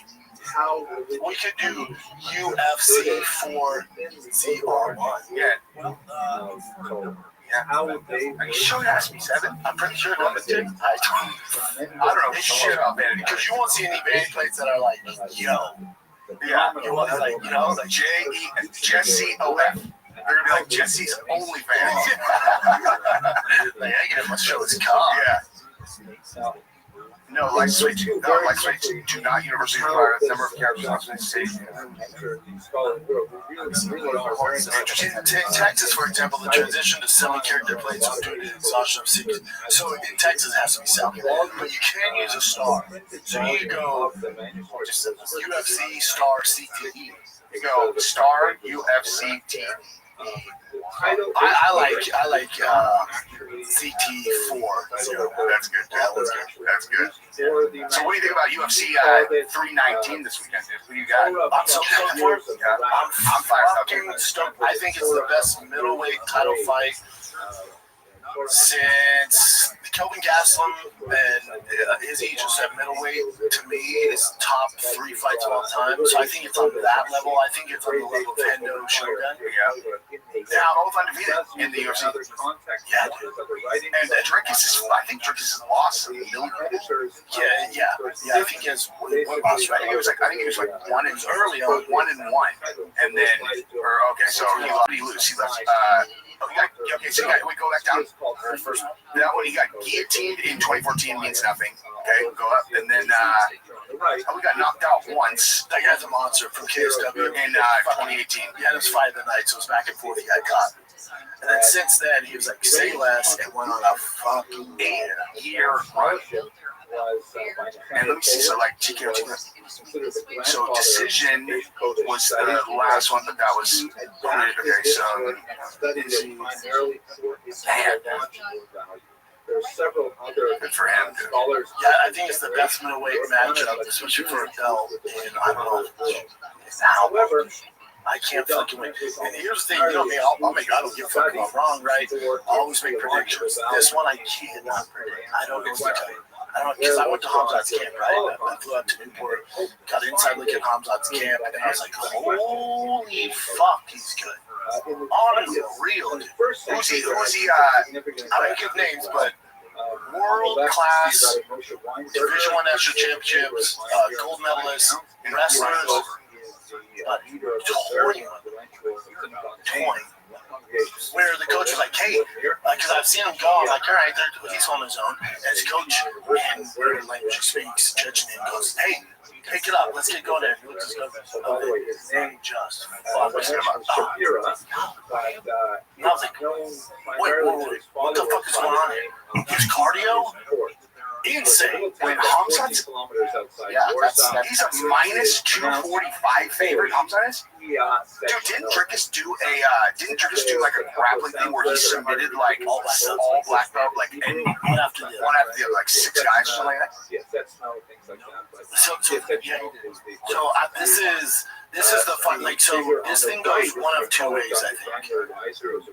Hamzat is as good as advertised. The hype is real. He submits him in the first round. Goes in there, and even though DDP, we hear all these crazy stories, and he just goes in there, and Hamzat, and I've seen him do it to world-class guys, it's like, cool, you grapple, you beat all those crazy Baja guys, check this out, and just fucking mollywops him, break his fucking jaw, and it's in 2 minutes. You're like, holy fuck, this is insane. I think it's worse than insane. But let's say he does that. You're like, holy fuck. Or Hamzat comes out and is applying that pressure, doing his thing. He might get DDP down, but DDP's a big, sturdy dude. He's survives that first round. Like, okay, what do we got here? Second round. So I think Hamzat, like, see this happen. Hamzat wins like the first 3 rounds. Yeah. And that 4th round, he's, even though his cardio is great, but he's not DDP. DDP's just, he can't beat him. He's an absolute winner. I think DDP's the toughest guy we've ever had in the octagon. Mentally wise, I think he's as tough as they come. Physically as tough as they come. So those first 2 rounds, he's down. You're like, holy fuck, Hamzat's beating the shit out of him. But he's not finishing. And then that 3rd round, the title starts to change. You see, it's like the Canelo fight. You see it? That 4th round. Good morning, Miss Aquarius. How are you? Big dude on top, he's landing ground pound, and then he chokes him out. I can see one of those 2 things happen. Look at that picture of his like his chokes are right back. The fucking his chokes are bad. My therapist was in a car accident, but he's I okay. can guarantee. Who was in a car accident? I will guarantee My you that therapist. for sure. Oh, wow. Outside, just avoid altogether. Yeah, that's wild, Miss Aquarius. My physical therapist was in a car accident where I won't be able to go. I heard you. Yeah. Well, that's okay. That's good that they're not hurt. Yeah, I'm glad that he's not hurt. Yeah. Exchange with him. I'm gonna keep it on the feet and not tire myself out. Because then I think Yeah, he's not hurt. I'm glad so he's okay. No, if I'm Hamzat, I go, no, what are you doing? You're doing what got you to dance. We got here salsa dancing. People just gotta be careful. People don't run. Be careful. Go for it. So I assume he does. The guys, you know how it is. You look at some guys switch it up. Some guys just switch it up. I think the first round is Right. Just wanted to let you know that. Thank you for letting me know, Miss Aquarius. Just like To your point, it's a nightmare fighting Hamzat in the first round. I think he's the toughest guy to fight in the first round. Opposite of that, I think DDP's the worst guy to go to the 4th and 5th round. He doesn't really get tired. He's sturdy as fuck. figure shit out. He's unconventional. He figures out. He's a smart fighter, smart IQ. Can grapple. He's hard to take down later in the rounds. He punches like a Mack truck even when he's not trying. So one guy's great in the first round. One guy's great in the 4th and 5th. So it's like, who imposes the game plan the best? for the first time. I don't know either. DDP does not. It's like there are certain guys that you get touch, get like in bad spots grappling, and they never start doubting themselves at all. And like he's one of those guys that like even when he's just thinking in his head, he's like, this guy's gonna get tired. I'll tell you this though, those odds of DDP being the dog here, I would never bet against DDP. Fuck that. Plus 200. I was just thinking, I'm like, If I was gonna put money on the fight, and again, I have no idea how this is gonna go down. I have no clue. Either guy can win. But just because it's so, to me, it's so close, I'm betting on whether it's Hamza was the underdog or DDP's underdog, I'm putting my money on the underdog. me too. And 2-1 underdog is great. 2.5 favorite is bananas. Insane. That fight is so good. That's what makes it good. All right. I don't know. Start my day. Fucking wait, dude. Do stuff and then get my grandpa up. And I'll see you later, okay? All right, Mr. Aquarius, have a wonderful day. You too. Thank you, ma'am. He starts sliding his nail across your teeth, and it's like, I'm not saying anything that you can't pick up on watching tape on Hamza. I'm sure DDP knows this. He does this thing where he'll shoot from way far out where most of him going to a knee, which is a no hook, they put all their weight and then it's trouble. He does this thing where he shoots from so far out to a single. and he grabs an ankle sometimes. He grabs it when he goes to a deep single. He knows you're going to sprawl. He's not getting, he doesn't want the takedown. He's doing it. You sprawl just to transition to get your back, and then he goes to work. I've never seen a single person. These are world-class guys I'm talking about. Who could defend him. Anytime you want to get to the back, he got to the back. They saw that. So he gets a game plan, but he shoots for a low single. You're going to sprawl. All good. Sprawl. He's just going to shoot around. Yep. The highest level grapplers could not stop it. And they just beat the shit out of him. He gets there and he's just seatbelt and beat the fuck out of you, and then breaking you down, beat the shit out of you, breaking you down. You get up, he's on your back, breaking you down. That's his game plan.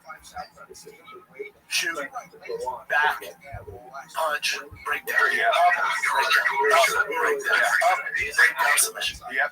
Oh my, I'm keeping my chin tight. Break your feet. Yeah, whatever you want to do, whatever you want to do. I don't know how you stop it. I also don't know how you beat DDP. I don't know. No one's shown us the game plan. Because he's this outlier where if my son was like, that would be a UFC fighter. Can you show me the middleweight champion of the world? Like, oh, you don't want to watch him. Now you want to watch him for his tenacity, his toughness, but technique-wise, it's not really how you're supposed to do it. It fucking works for him. Yeah, He's throwing this rhythm off. Yeah. You know, like you're playing with whatever the you don't know how to adapt to it. There's no one to prepare you for him, and also there's no patterns to get. He's like the exact opposite type of striker as like a Peter Yan. Peter Yan, crisp.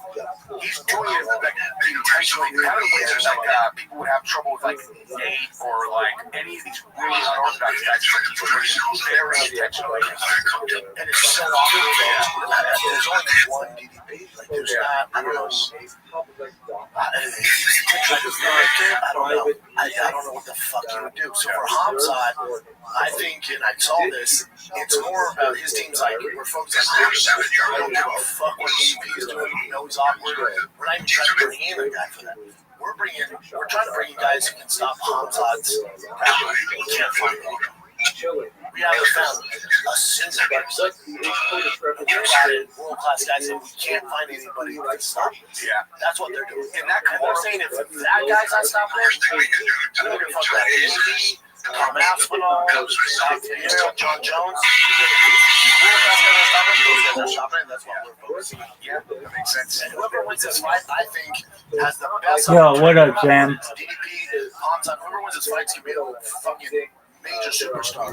Because I think for the first time, we've talked Pimp. about it, but I think for the What's good, son? Can you hear me, big dog? Yeah, Oh, dude, you're so much clearer now. yeah, that's my phone. Oh, dude, like I could not understand what you were saying earlier. Okay, if I may ask, you found out about me from Kick, from one of my spam bots. Did you find out in the chat or in a clip? in the chat. Tight. And do you know who the user was who you were watching? Yeah, it was Sam Panday. Oh, no way. I remember doing that one. That's tight. All right, very well. Have you seen any of my other bots? I feel like I've seen some invites to your server somewhere else. Yeah, from some other bot. I think it might have been in my chat. Well, maybe not my chat, but someone else's for sure. Oh, so you're a streamer as well? A little bit. Not very much. What do you like to stream? Just chilling around in Thailand. Oh, you're in Thailand. That's tight as fuck. Yeah, I've chilled with Sam Pandy before. Oh, that's tight. Do you slang dick like it's going out of style? No, I'm not like Sam Pandy. All right, I got That's you. his domain. Sure, dog. Do you ever go to Bangkok? Yeah. Is it fun? Yeah, it's pretty cool.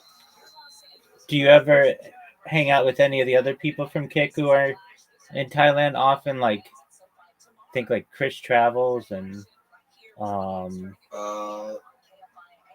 Never not Chris Travels. I've hung out with slightly homeless. yeah, dog. DVR. I don't know if you know DVR. Yeah, I met do. Suspended before. Yeah, and I know Slightly Homeless. What happened to Slightly Homeless? He's still streaming. Oh, He okay. went to Japan and then he's in Thailand right now. Oh, that's tight. So you do IRL streaming? Yeah, a little bit. I was doing like some stream sniping and stuff, but I got way too pulled into some drama, so I had to kind of like take a break. Sure. What happened? Well, do you know Murat? Yeah. Yeah, like Murat got picked up by the immigration police in Thailand. I don't know if you remember. I do. But then, yeah, I went and visited him when he was in jail. That's really nice of And you. yeah, I mean yeah, I mean I was just trying to be nice, but I guess some people were trying to direct me to do things that have bad intentions. Just a lot of trolling around his community and stuff. Whatever happened to He Murat? was wanting me to like go troll Suspendus. Okay. Whatever happened to Murat? He got out. Yeah, he just paid the bail and paid for his plane ticket, and he got out after like 3 days. That's tight. Yeah, I do remember that. Do you know? Let's see who else is out there. Oh, what was this guy's name? Oh, Mr. Sins, or something like that. Yeah, I mean I've watched him before. He's in Pattaya. Okay. I've never met him before. But, yeah. Okay, he always looks like he's having fun. How are they when you stream in one of the bars there? Are they open to just having you IRL stream there, or do they give you shit? From my experience, it depends on the bar. Like some of them will just outright tell you can't, but I think for the most part they're chill with it. Right, and then the girls there, I mean, like basically the things that I've seen, they're like five girls around one guy.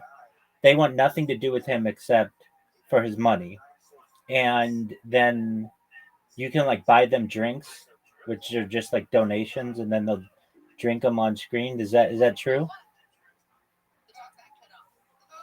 Yeah, like if you go to a bar like that, like where women are working there in that capacity, then what do you mean like donations? You're talking about like what Mr. Sins does? I feel like he just kind of camps a bar and just interviews bar girls. That's exactly right. And Yeah. then, yeah, I mean a lot of people like make content like that here, like Crazy Tom or Right. Sam Pandy kind of does that, but not too much.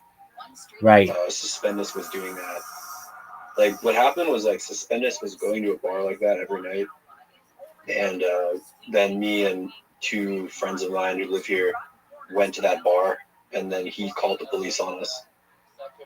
Well, And, yeah, it was kind of weird. Like, he called the police, and we weren't really even doing anything. And then some YouTube channel made a video about it. dude, so you're pretty big. You're a pretty big streamer. I've made some videos about Suspendus that got like around 5,000 views. That one, I don't know if you know Clips on Klaus. If you like Clips streamer videos, like his video got like close to 6,000 now. Like, I don't know, I've done some live streams where I got a lot of views and stuff, but then if I just stream by myself, I just don't get like any views. It's only if I'm sniping someone or like doing something involving another streamer. Do you do YouTube as well? I made like some videos on YouTube How did? before, but I don't really like actively upload stuff. I mean, I'm not really trying to like, push into social media. I just do it like as a hobby or something, or just when I'm bored. Absolutely. Are you originally from the United States? Yeah. Okay, very cool. I'm from California. Oh, tight. I'm based out of Irvine. Oh, okay.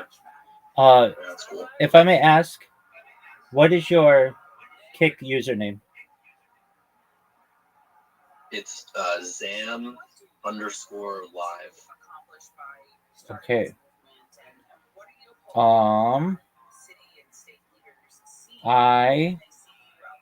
So you don't have any.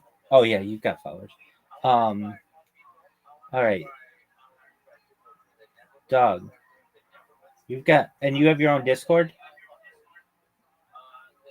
Yeah, I got a Discord server. I just made it. I mean, I really like just started streaming like about maybe 2 weeks ago. Oh, so and you already have 248 followers. Yeah, like I sniped DBR and I got a bunch of followers, and then I did the thing with Marat, and then the thing with Suspendus. Oh, very well. Pretty much all just from stream sniping and from trying to collab with them. If I know it's like not a huge deal, but if you want like unlimited followers, I can teach you how to make a bot like I have. You want to see my bot? Yeah, sure. I'll check it out. Excellent. Okay. So I have three. Well, actually, okay. So I've got 3 bots on computers and then another 5 on handheld devices. The ones on handheld devices just create clips of people that say YouTube, Rabbi Rothschild, and my Discord link. And I get random ass people in here, and I'm like, hey, how'd you find out about me? And they're like, you clipped my channel. And so it's like, okay, tight. And then I've got, I'm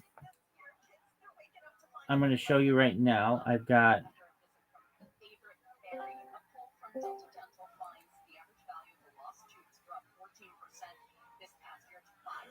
here we go.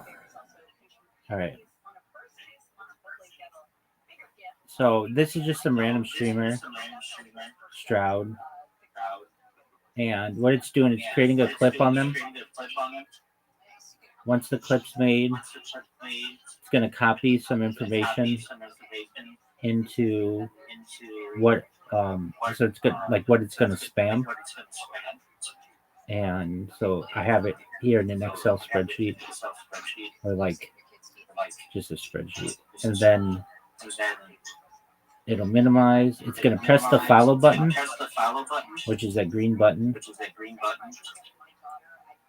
It just pressed it. And it's going to spam the shit out of them. And it spams like for like 30 seconds or something. Maybe a little less. So you're just going around just doing it manually? No. You're just like manually spamming in their chest? I mean, it's a robot that does all this. Oh, so you're not controlling the mouse now. You got some script that's controlling the mouse. Exactly. That's cool. What language did you program that in? It's just a macro, so it's a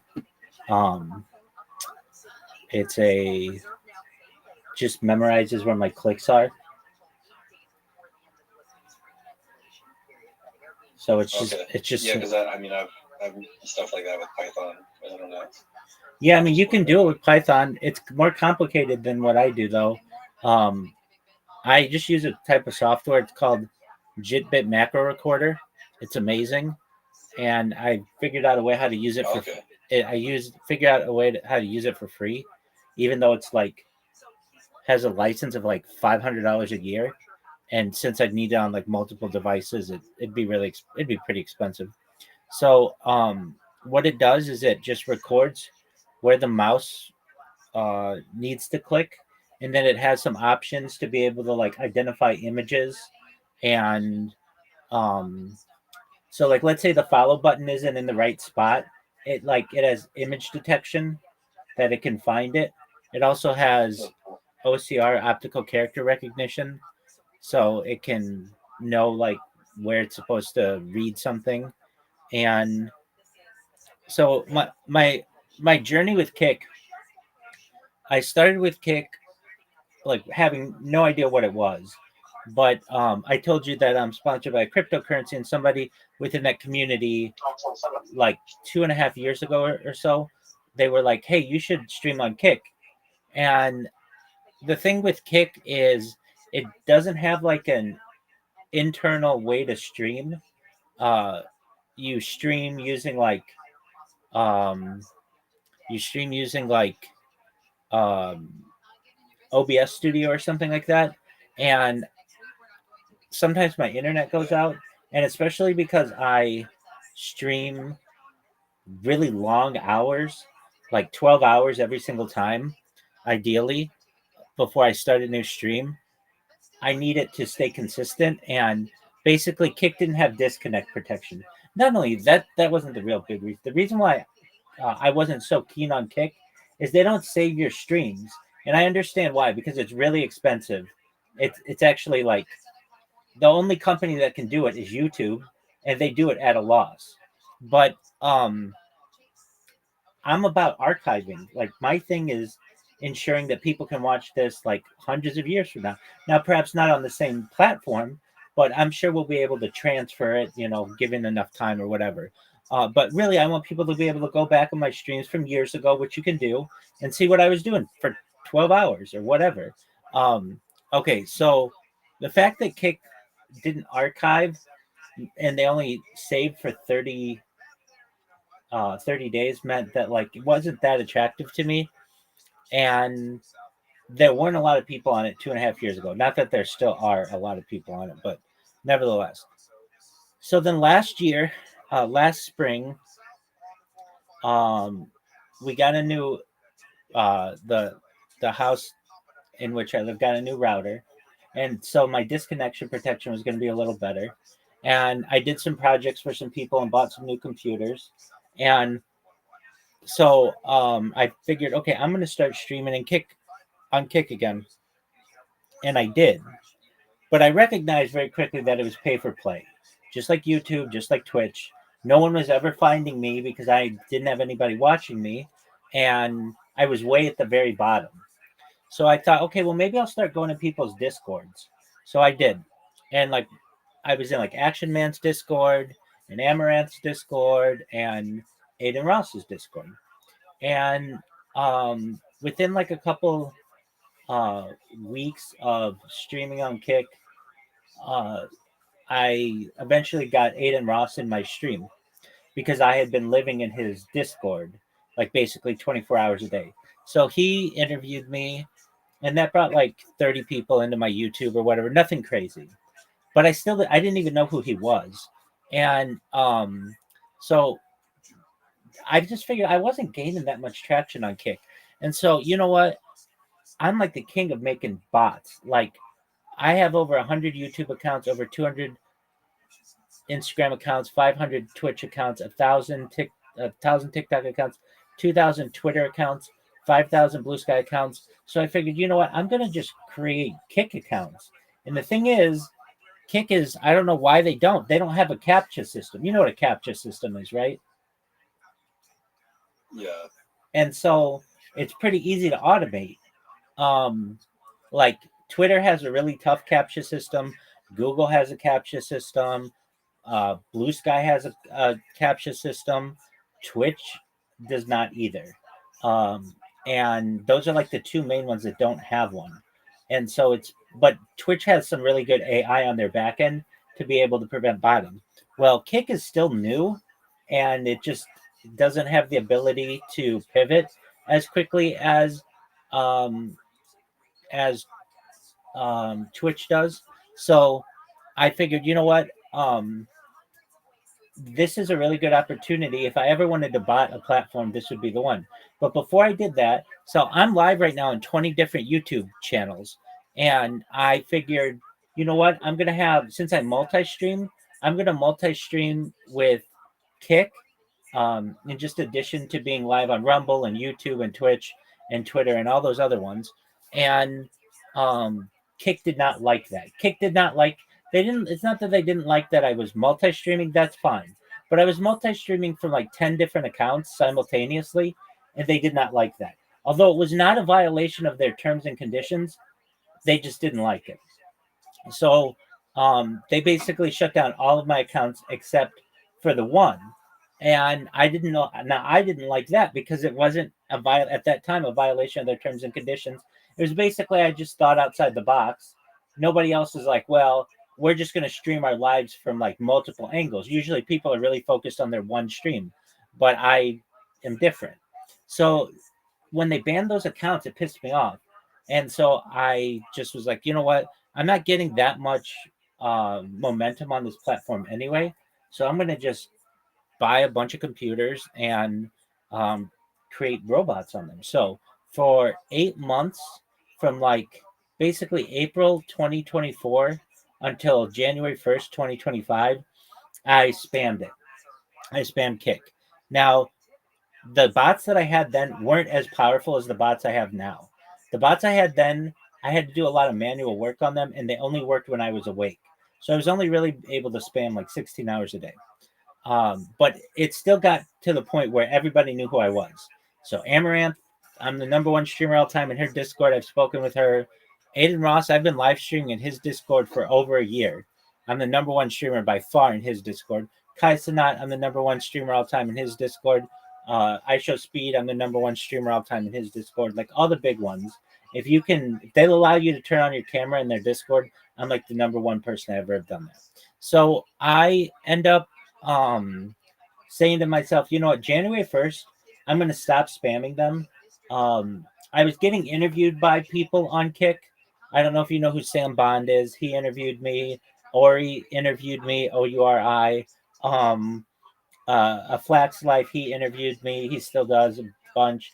And I started like building friendships. And I wouldn't have had the friendships that I had without basically these bots that I had created. But nevertheless, I was like, you know what? I'm gonna stop botting for 6 months. Or actually, I was gonna do it for a year, and then I figured, you know what? Kick's gonna let me back on if I stop spamming for a year. So and I did this interview with Ori Ouri, and Eddie Craven saw it and added me as a friend on Discord. So I was like, okay, well that's cool. Like, you know, the owner of their platform friended me on Discord, and I know this is the real one because he's the owner of the Kick Discord and the Stake Discord and these other things. So I was like, okay, well that's really cool. So 6 months go by, and it's like June of 2025, so like a couple months ago, and one of my friends from Kick came into my Discord and they were like, hey, Rabbi, you know, what you did wasn't that bad. Yeah, we all know who you are and we all know your bots and stuff, but I've seen people do way worse things on Kick, like shoot at people, and they've had their accounts banned for only a little while, and then they've gotten them back. So if people can literally shoot at people on Kick, then like your bots weren't that big of a deal. You should be let back on.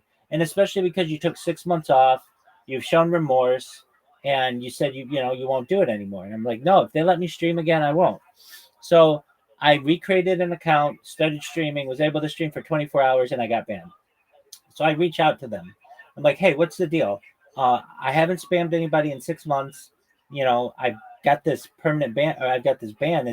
What's the deal on it? And they're like, you've been banned indefinitely. I'm like, okay, is that a lifetime ban? And they're like, it's indefinite. I'm like, okay, well, what does that mean? Like, is it permanent? Is it for the rest of my life? They're like, it's indefinite. We go back and forth with this like a bunch. And finally, I got them to say, for all intents and purposes, it's a lifetime ban. So I said to them, okay, so let me just get this straight. It's the year 2025. In 50 years, in the year 2075, if Kick is still a thing and I'm still going, you mean to tell me that you won't let me stream on Kick? Do I understand this correctly? And they're like, that's correct. So I was like, okay, well then peace is not an option. Basically, I gave you guys the opportunity to let me back on and I won't spam anymore. But now you're saying that no, even 50 years from now, you're not going to let me stream on there. Well, I have no alternative as to just, I mean, I could not, but I mean, basically the only alternative you want to give me if I want to have any interaction on Kick is to spam it. So I told them I'm going to create better bots. I'm going to create more of them, and you guys can stop this, but you got to let me stream on there. And I even told them I'll take a year off. They said no. I said, how about 2 years? They said no. And then I said 50 years. They're like, no. So this then my bot started back up about a week ago, and I've seen some really great growth. Um, just people finding out about me. Well, firstly, when the bot started up, people were like, "No way, this motherfucker is back," and no way he's still streaming. He's been doing this for like years, and it's like, yep. And then before I was spamming on like Twitter and Blue Sky and stuff, and I might get like in a month like 10 people to join the server, which isn't that great. But when I spam on Kick, I get like 50 people a week, which is really great. I mean, not always, but like just recently. This week, in 1 week I got like 50 people to join the server. And I know you have a server. You have no idea how difficult it is to get people to join a server. You're asking them to social media hop, which is really difficult. I mean, firstly, you have to have a Discord account, which not everybody does. Secondly, they have to be able to put your link in correctly, which not everybody knows how to do. And then thirdly, they have to join and stay long term. And so I'm pretty thrilled with how my bots have worked thus far. And I made improvements to them so that they work 24 hours a day. Before, I used to have to basically manually create the accounts for them to spam, but I've got that all automated. And now it's just a matter of time. I mean, if you see how much data I have, it's an incredible amount. And the thing is that I don't do anything to hurt anybody. The worst thing that I do is spam you. And if anything, that causes creators to make money because they get more money from unique chatters. And my bots are unique chatters. So, it's one of those things. And I also, if anybody's ever like, I don't want you to spam me, I tell them what they can do to stop me from spamming them. And that's basically just turn a 2-minute delay on and I won't spam you. You'll never get any spam from me. Now, you'll still get clips of mine and you'll still get a follow, but you won't get any spam. And whenever anybody's complained to me about my spam, I always give them the way around it. I don't hide that. And so with that being said, I think it's just a matter of time until I go viral. And what's going to happen is somebody's going to see what I do, just like you did, and they're going to be like, okay, what is this going on? What is this? You're talking about invisibility cloaks and Santa Claus machines and universal basic income and artificial gravity and stuff. What is this? They're going to come in here and they're going to be like, oh, you're a real person. And then all I have to do is say, just look at what I've got on YouTube. In fact, for you, in the upper left corner, you should see it says 24/7 YouTube streams. If you just put that link into YouTube and watch what happens. All right, hold on.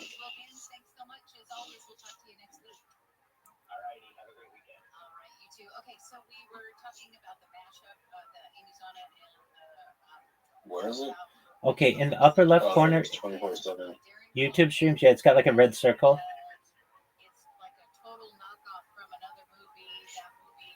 Put that link in YouTube.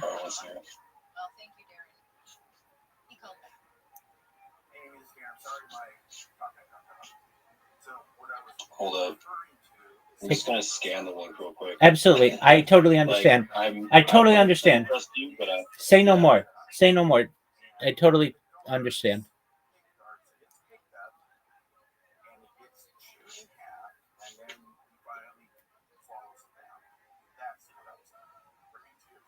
Darren, you are so right. We got another talk back too. That he said, yeah, I think it's from Return of the Jedi. All right. Yeah, seems fine. It looks, the face of that dinosaur looks like the Rancor from Return of the Jedi. It still doesn't look like a dinosaur. So yeah, I was looking at this before. Okay. Yesterday. Now, do you see how many of these streams are live? There are 20 of them. Yeah. No other creator creates as much data as I do. And so, like, you'll get some people who are like, well, so and so streams their life. They don't do it the way that I do it. They don't do it on 20 different accounts. And then also, a lot of people just always have a stream going, but they don't stop it. I stop mine every 12 hours so that they're archived, and I just have huge amounts of data. And not only am I the main person in it, but I also stream sporting events. So I've streamed 3 Super Bowls, 3 Olympics, including 2 Summer Olympics and 1 Winter Olympics. I've streamed every UFC. I'm going to stream the UFC this Saturday. I've streamed as far north as Santa Barbara, as far south as San Diego, as far west as the Pacific Ocean, as far east as the desert and mountains. I've streamed in Beverly Hills. I've streamed in downtown Los Angeles. I've streamed at Disneyland. I've streamed basically everywhere in Southern California. And there's like an entire treasure trove here. This is like a big treasure hunt that people are going to be able to go on.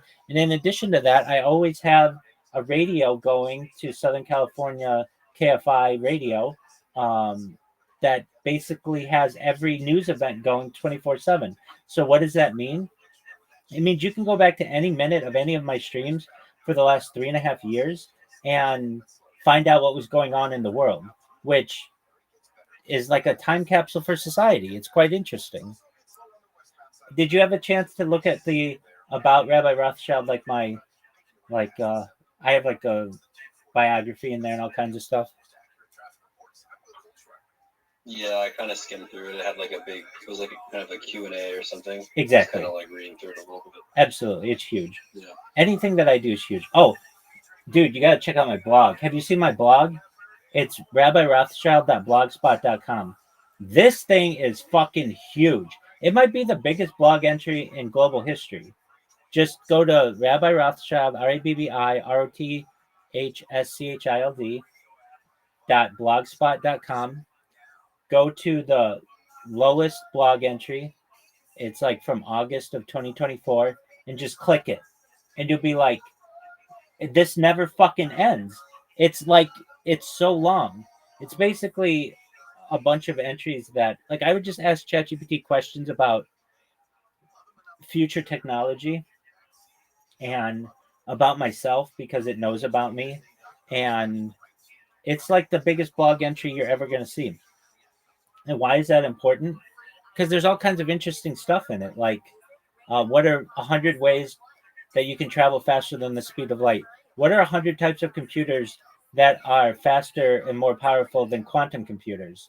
What are ways to extend your life? That kind of stuff. Yeah, I'm on rabbirothschild.blogspot. .com. Older Yeah. Just, you should see a picture of my face. Just click that. Oh, yeah. Now, on the right side where the scroll bar is, look how, like, try to scroll down it. It'll take you forever. Yeah, it's crazy. Yeah. I mean, did you write all this, or is this like AI generated? I came up with the questions, and then ChatGPT would come up with the answers.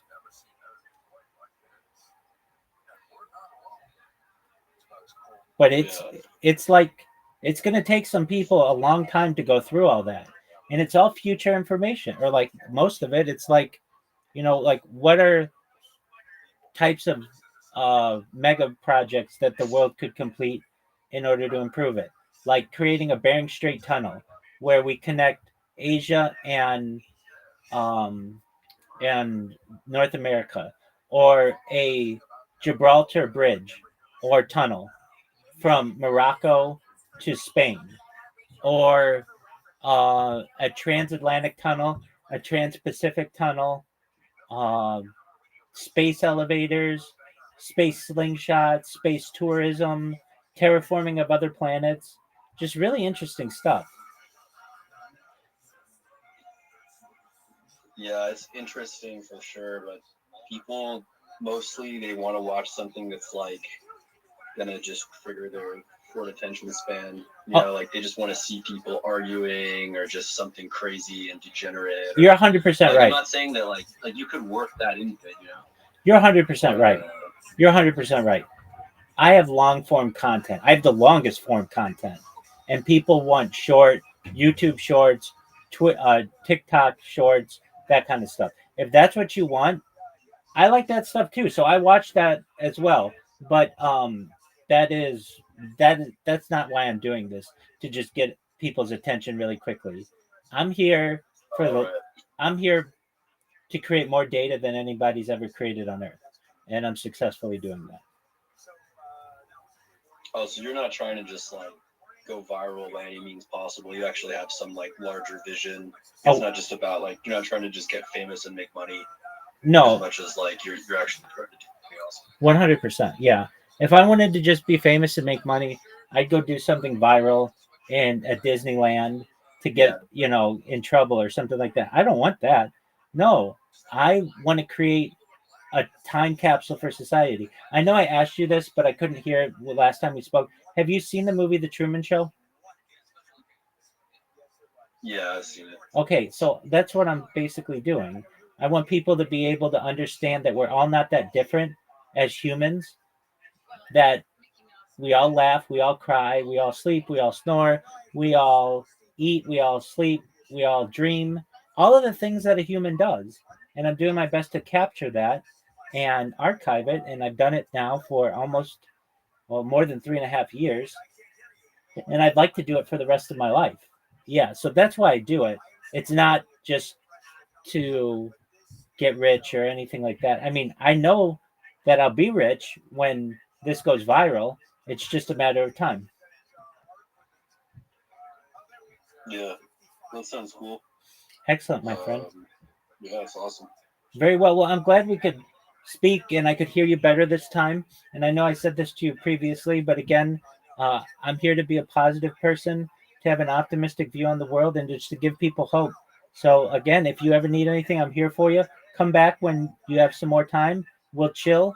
Every day I play games with people in here, so we'll get you associated with those if you want. Next time you stream, let me know. I'll check out your stream. I won't spam you.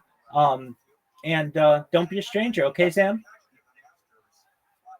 All right, man. Yeah, it was good talking to you. Good talking to you too. Peace, man. See you later. Have a great day, buddy. All right. Bye. Bye. What a cool person. Shout out to Zam. Zam, you're really nice.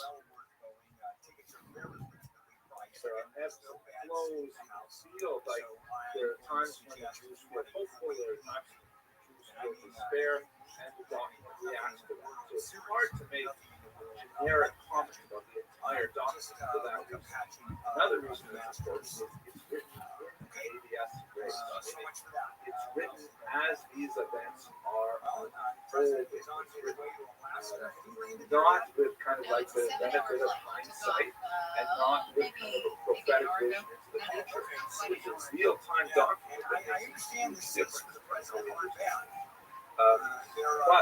we look at the micro-history of the ghetto and the sermons together, we can determine a lot of really cool things. So let us turn to that question for a moment, and in that context, we look at the history of the ghetto. One last detail I forgot to mention. We also don't know who he was speaking to. We don't know anything about the size of his audience. The vast majority of the Jews in the Warsaw Ghetto did not survive, along with the Rebbe himself. Shelley Huberman, the Sammler, who was involved in collecting data on the religious life in the ghetto.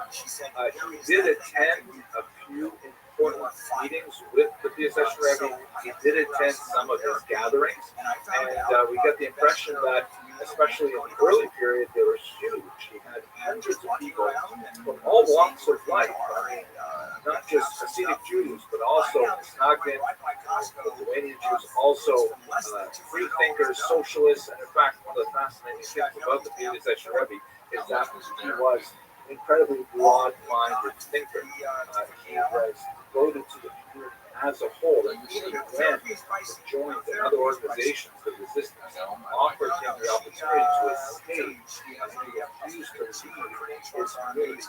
Even when he was in the work camp where he lost his life, and there was a planned escape, he said he would only join the plan if every Jew in the camp, every prisoner, including the atheists, were also part of the plan.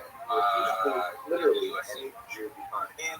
But when you look at the literature, in the beginning of the text, it tends to be very simple in nature. It tends to be very parsha with Rashi, which is kind of like something that's accessible to anyone with a sort of basic Torah education. But towards the end of 1946, I mean, you're going to actually have one of these two guys generally be the first closest we've seen being a 3-division champion.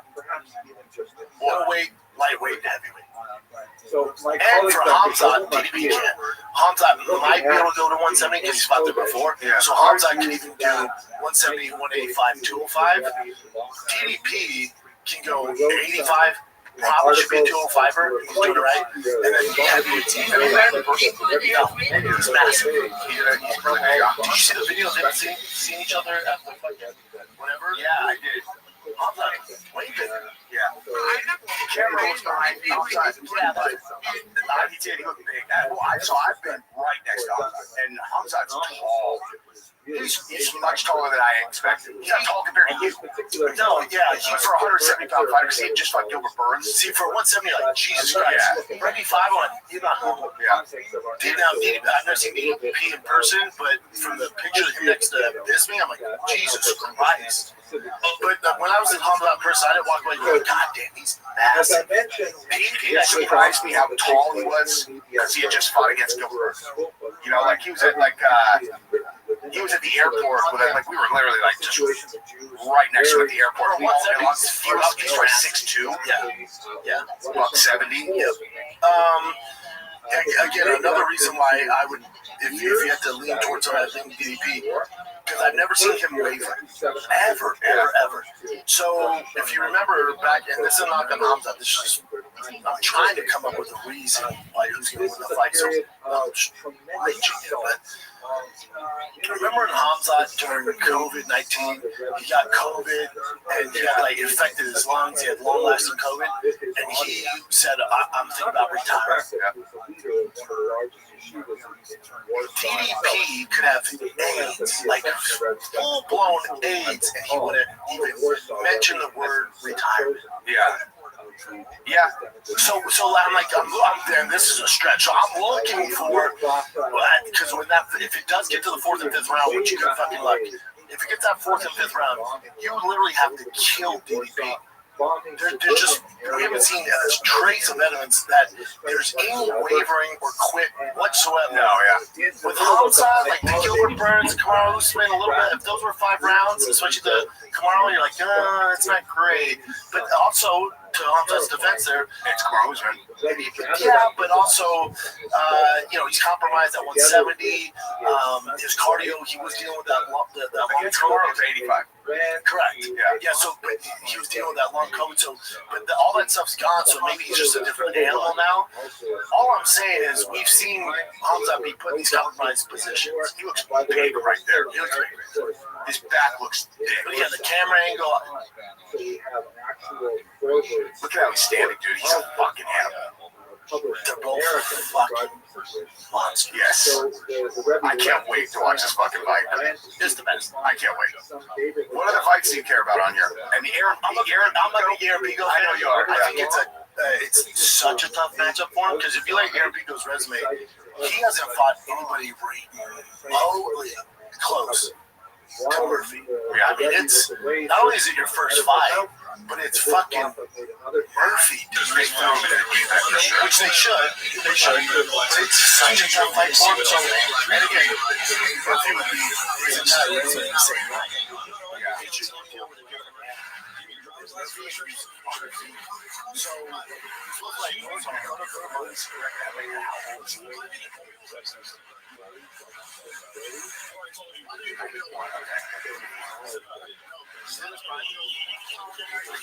Josh Emmett, DJ, and Tim Barbosa. It's got a lot of like great strikes too, like you say. So I'm rooting for Pico. I never rooted for the guys when they come from the organization. I just. This is such a tough test, and it's his first fight in UFC. It's on major cards. It's just there's a lot of pressure. Disaster.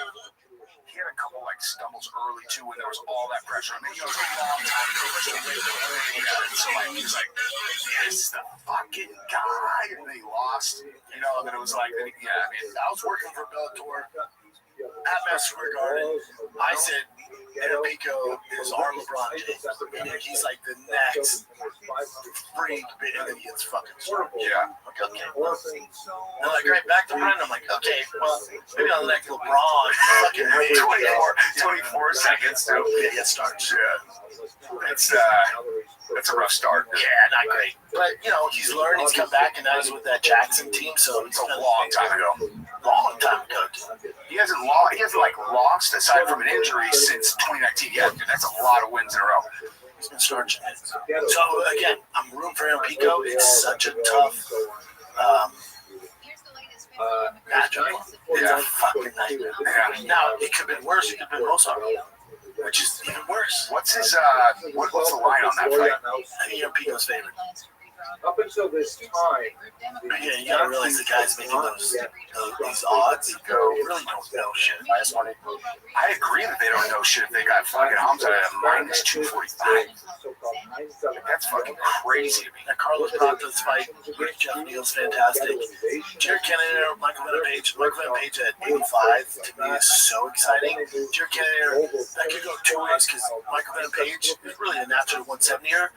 He's so creative and fast at 85, and Jared Cannonier is not the fastest cat, and he's older. I think Jared Cannonier is like 40 or 40.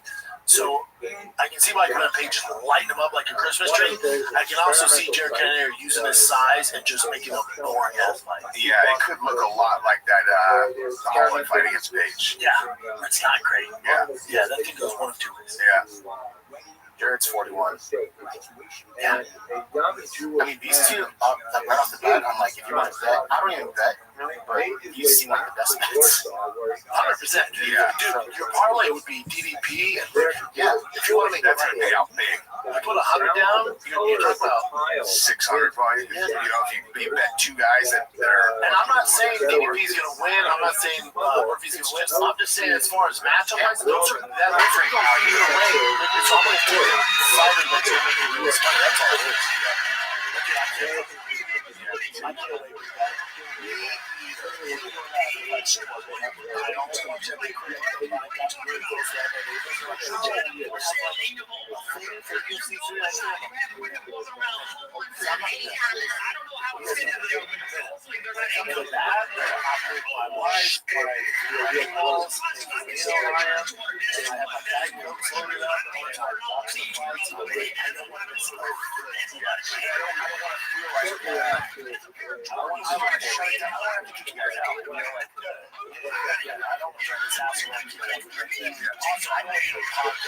Because they're super casual, like, they'll be more like, oh, it's kind of like so I feel like there's people that are any good, I don't have to like break it down. Is Hamza from Chicago? Like, well, fuck me in the No, he's definitely not. Yeah, he's fighting there. Wait, they're saying he's from Sweden. You're like, from Czechia. Oh, God, He trained there. Just never fucking mind. yeah, so I don't get into it. So I'm just like, oh no, he was for our family thing. I'll see you guys on Sunday. Yeah. And like, okay, that's weird. And my wife's like, trust me, you don't want to come. Do you watch your house, Jesse, or you draw? Ghetto. I watch it at my house usually. Yeah. If I ever have people over there, like jiu-jitsu guys who fucking know. They know their shit, yeah. Yeah. But I can't wait for that picture, man. Another one of the books, man. I love doing these with you, man. This is fun. Well, that's it for War Report UFC 319.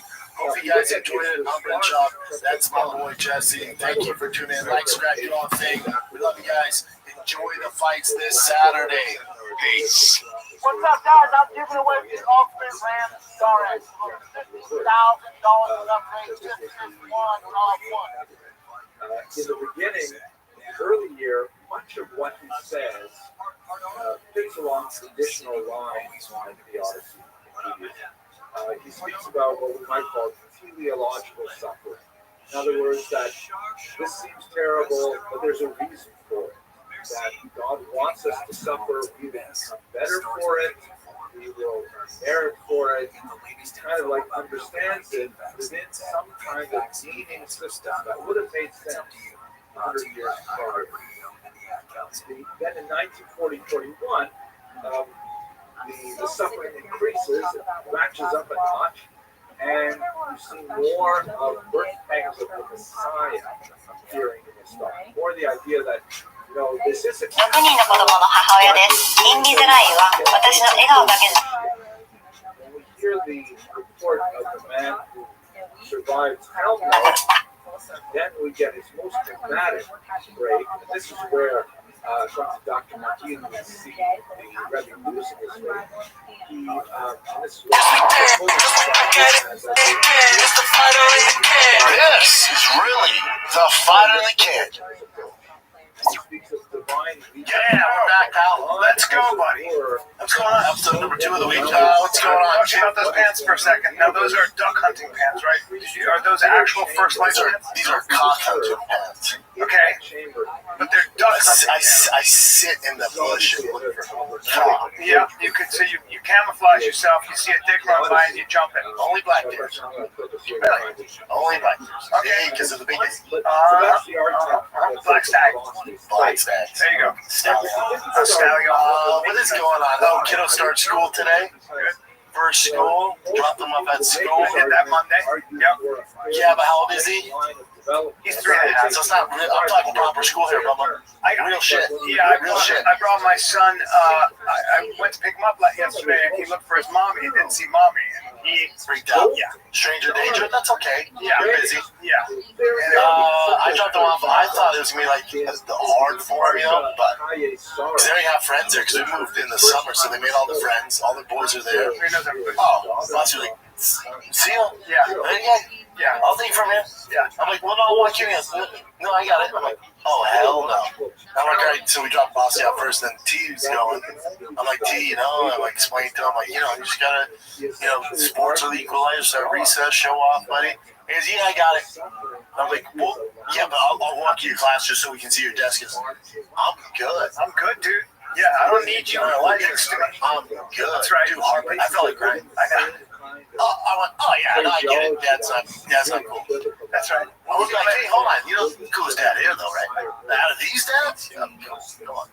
Nah, you with your cold I hair. drove the Hummer. Get out of here. I drove the Hummer for you. Beat it, I brought the Hummer nerd. first day of school. My dad pulls up in the Nah, Hummer. you're too big. You, come on here. Get the fuck out of here. Out of the Yeah, shop. right. Yeah, Shrek, out of the shop. My son. But then they have coffee for all the parents there, so I'm you know, just mingling with all the new parents. Sure. My morning was mingling. You mingle with the new. Yeah, that's it. Cool people? Never has any challenge. Yeah, everyone's super nice. It's nice. Everyone's super nice. Yeah, we my ex brought my son who's 14 to this get together thing that the kids in his future middle school go to. It's like a camp and out. It's a sleepaway thing. And Danger.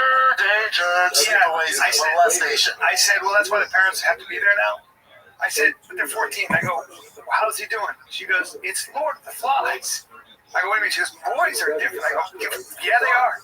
And what they do is they delineate authority right quick, and they get together. And we're nice to him? No. Here's what my son has going for him. Funny. So It's they're cool. laughing. So he's in. Because that kid is, he's. I think it depends on that crowd. It depends what the kids are doing. Because where we're from, it's like, especially out here, it's like they play sports. The kids are not good. They kind of get pushed to the side. The kids that can ball, they stick together. So my son is tall, good looking, and he's funny, but he's not. He's coordinated. He's not like unathletic, but Yeah, but sports aren't his thing. that's it. Yeah. He's not like some big baseball player. But the kids, like everybody wants a funny guy around. Yeah, they'll take it. Yeah. And so it's funny to see him becoming me. That's how I negotiate the space, right? And he's the same way, but he's lucky because he's got the bone structure. He's getting tall. He's taller. Yeah. Wife's tall, broad shoulders. Yeah, he's got her looks. Yeah. He's got those genetics. You don't want the cow genetics. Let me be honest. Yeah. But you want my ex's genetics because they are all like kind of tall. Yeah, they're the kind of people that they tan well. Like he's got real beard, brown, the whole thing. So anyway, You just want your kid to get bullied. it's the biggest heartbreak. Or does he bring him character? I don't think you want that because here's the thing. And let's see, I see what happened. You want it a little bit. You want a little You want some struggle, right? The old saying, you can't protect your kids, make them strong, don't protect them. Make them strong, teach them how to negotiate life. I get it, but you don't want your. I don't think a parent can make them strong. You know what you Not only, but the little bully goes a long ways. Well, definitely, because you'll learn how to not get bullied. You'll figure your way through. But there's something. So we had a problem with our plumbing. Bear with me on this story. We have a problem with our plumbing. We have a plumber come out, and we can't figure out where the smell's coming from. We're losing water pressure. Yeah, we're losing water pressure. So we bring this guy out, and he's doing all this stuff. He's there for 5 hours. I fixed it. Did you? All right. It's right back. Nothing. Doesn't do anything. It still sounds like poop. So then we get another guy, and this guy shows up. And the first thing I see is he's absolutely massive. Like he's as wide as he is tall. And I go, well, you a power lifter? He goes, yeah, I used to compete. I go, because I mean, it was just all over him. I was like, And you're going to be all over that. well, yeah, gay. That guy fucked. But I mean, he was unusually wide. Thick, yeah. And he so turned out he was competitive and stuff like that. And so then he starts talking about what the problem is. And he does this scientific thing where he's like talking about the hard water. He's doing his job as a plumber. But he figures something out. He figures out that it's this weird thing. And he goes, I think it's coming from this. And I go, what? Long story short, he fixes the whole problem. He's right. He snakes the drain we didn't think it was. He goes, I said, but the plumber said, yeah. He goes, I know, because he's thinking this, but he's an idiot. This is why. So I'm looking at him. He's a young guy. He's a young fucking dude. And he goes, how young? He's probably 30, probably 30. Okay, not that young. Yeah, but it's his company. Oh, he owns it. He owns it. Oh, he's awesome. He's a hustler. Not only does he own it, he also has other services which he can do this and that. And I'm like, oh wow. He goes, but you have to book an appointment. I'm so busy, I can't. And I said, how's business? He goes, honestly, it's never been better because I have buildings downtown and everything else. I said, there's something about this fucking guy. He's so smart. And I find out he's got his master's in AI. I'm like, what the fuck are you talking about? Because he's too smart. And I go, what's your background? And he goes, well, I grew up in foster homes. I was an orphan. And I said, damn, it's got to be hard. He goes, it's not hard. It's hard, but that's why I figure things out. That's why I'm an entrepreneur. That's why my company's killing it. I've always had to figure it out on my own. He's a work ethic. I can't work myself. I didn't come up with parents. Yeah, he's a work ethic. Crazy work ethic. Crazy work ethic. Like he wasn't stopping until he figured it out in 4 hours. But he also 2 hours of that was talking to you when you go. That's probably true about weightlifting and feeling myself. But the way he solved that problem, it wouldn't stop until he figured it out. He's gonna make it. He's gonna make it. He's gonna make it around. Guy's a winner. And he said it never would have been that way, but I always had to figure it out on my own. I didn't have anybody to help me. I had to figure it out on my own. And now I would have it no other way. And sometimes, like, we love our kids so much, you protect them so much, and sometimes the worst thing you can do is that. Cold-hearted bitch. I don't know, but what else are you gonna do? Well, what am I going to do? Not? Oh, I know. No. I know. By the way, excuse me, but good guidance saves you a lot of time and saves you a lot of money. Like if you have, there's good guidance, good advice. Yes, but for your kid, there's a reason certain cultures make a lot of money because their parents are teaching them the basic principles. Correction.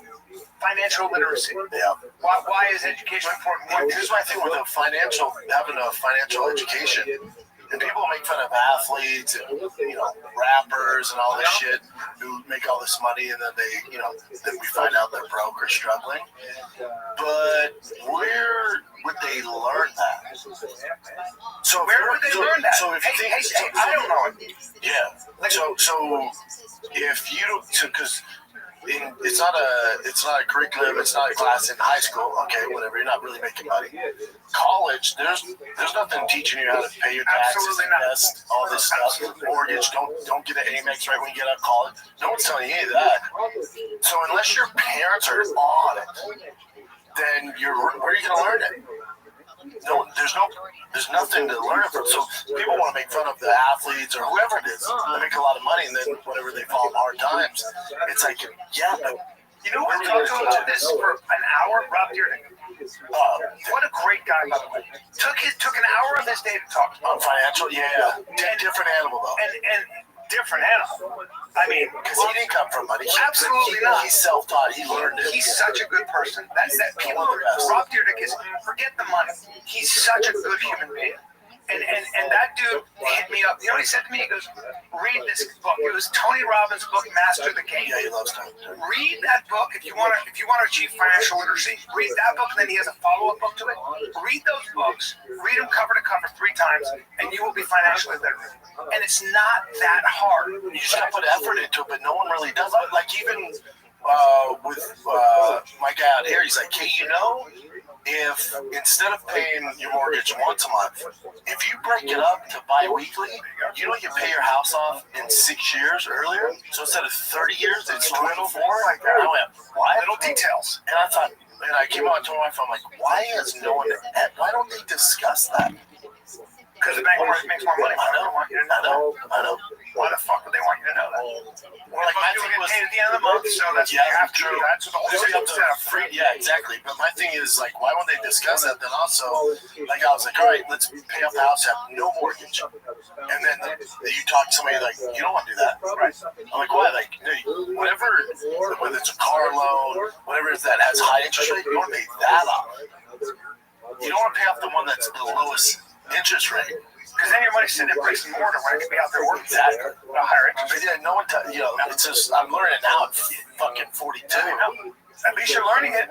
Which I'll be able to pass down to my kids. And like, my dad knows a lot of this shit, but he never, yeah, you figure it out. Hey, man. But fucking, would you have listened, though? That's, you have to ask me. Yeah, I know. I don't know if I would listen. You don't start thinking about money until you have to. Yeah. In a way, right? Like, it's like, this train keeps coming. Yeah, but I think also, like, do you know much about crypto? So, no, I know the answer. No, right? So I know nothing, but there isn't a minute. Well, no, okay. There isn't 5 minutes that go by. There might not be 5 minutes go by that I don't wish I was in the time machine and I could buy Bitcoin right now. Yeah, but it's like crypto, I think in like 20 years, people are like, dude, how the fuck did you not get involved with crypto? And I know I should get into it. I just don't. And, I'm a pretty smart guy in crypto. But but not all crypto. Hear me out. Again, you don't know what the fuck you're talking about. Neither do I when it comes to this. Like, there's certain things about Bitcoin's good things. I know a little bit about it. Yeah, I've had some conversations. Me too, with big boys. So when you talk about crypto, it's like, if you don't get involved in it, then like at least spend some time learning about it. In 20 years, you're really kicking yourself. And I know this, and I know Bitcoin and crypto, but even like when we get out of here, I'm like, I got shit to do. If I just spend some time, it could really pay dividends down the road. Well, I would say this, like, I'm in Bitcoin. Okay, but like, as far as like, dude, here's the only thing I say about Bitcoin, because I've talked to the big boys, and all of them go, most of Bitcoin, most of crypto is trash. The thing about Bitcoin is this: there's a finite amount of it.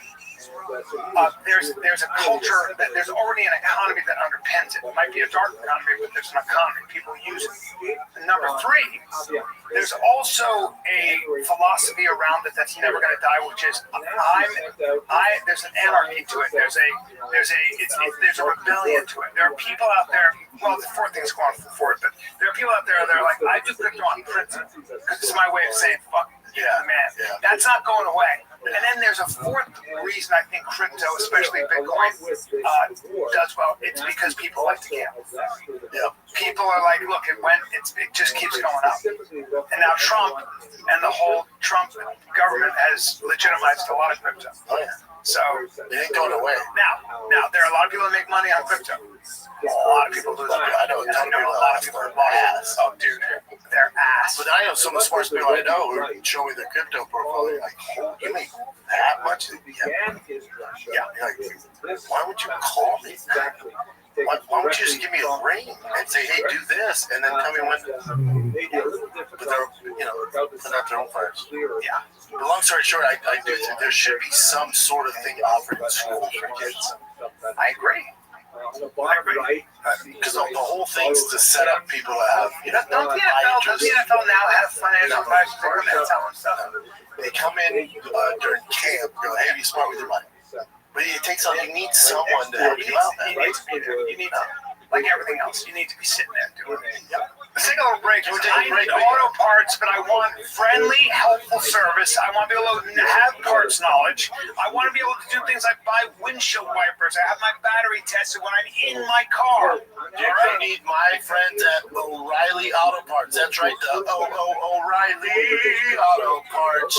So whether you're a car expert or a rookie, you'll find the employees at O'Reilly Auto Parts are your one-stop shop for everything. They're super knowledgeable, super helpful, best of all, super friendly. All right, stop by O'Reilly Auto Parts today. Visit them at O'ReillyAuto.com/fighter.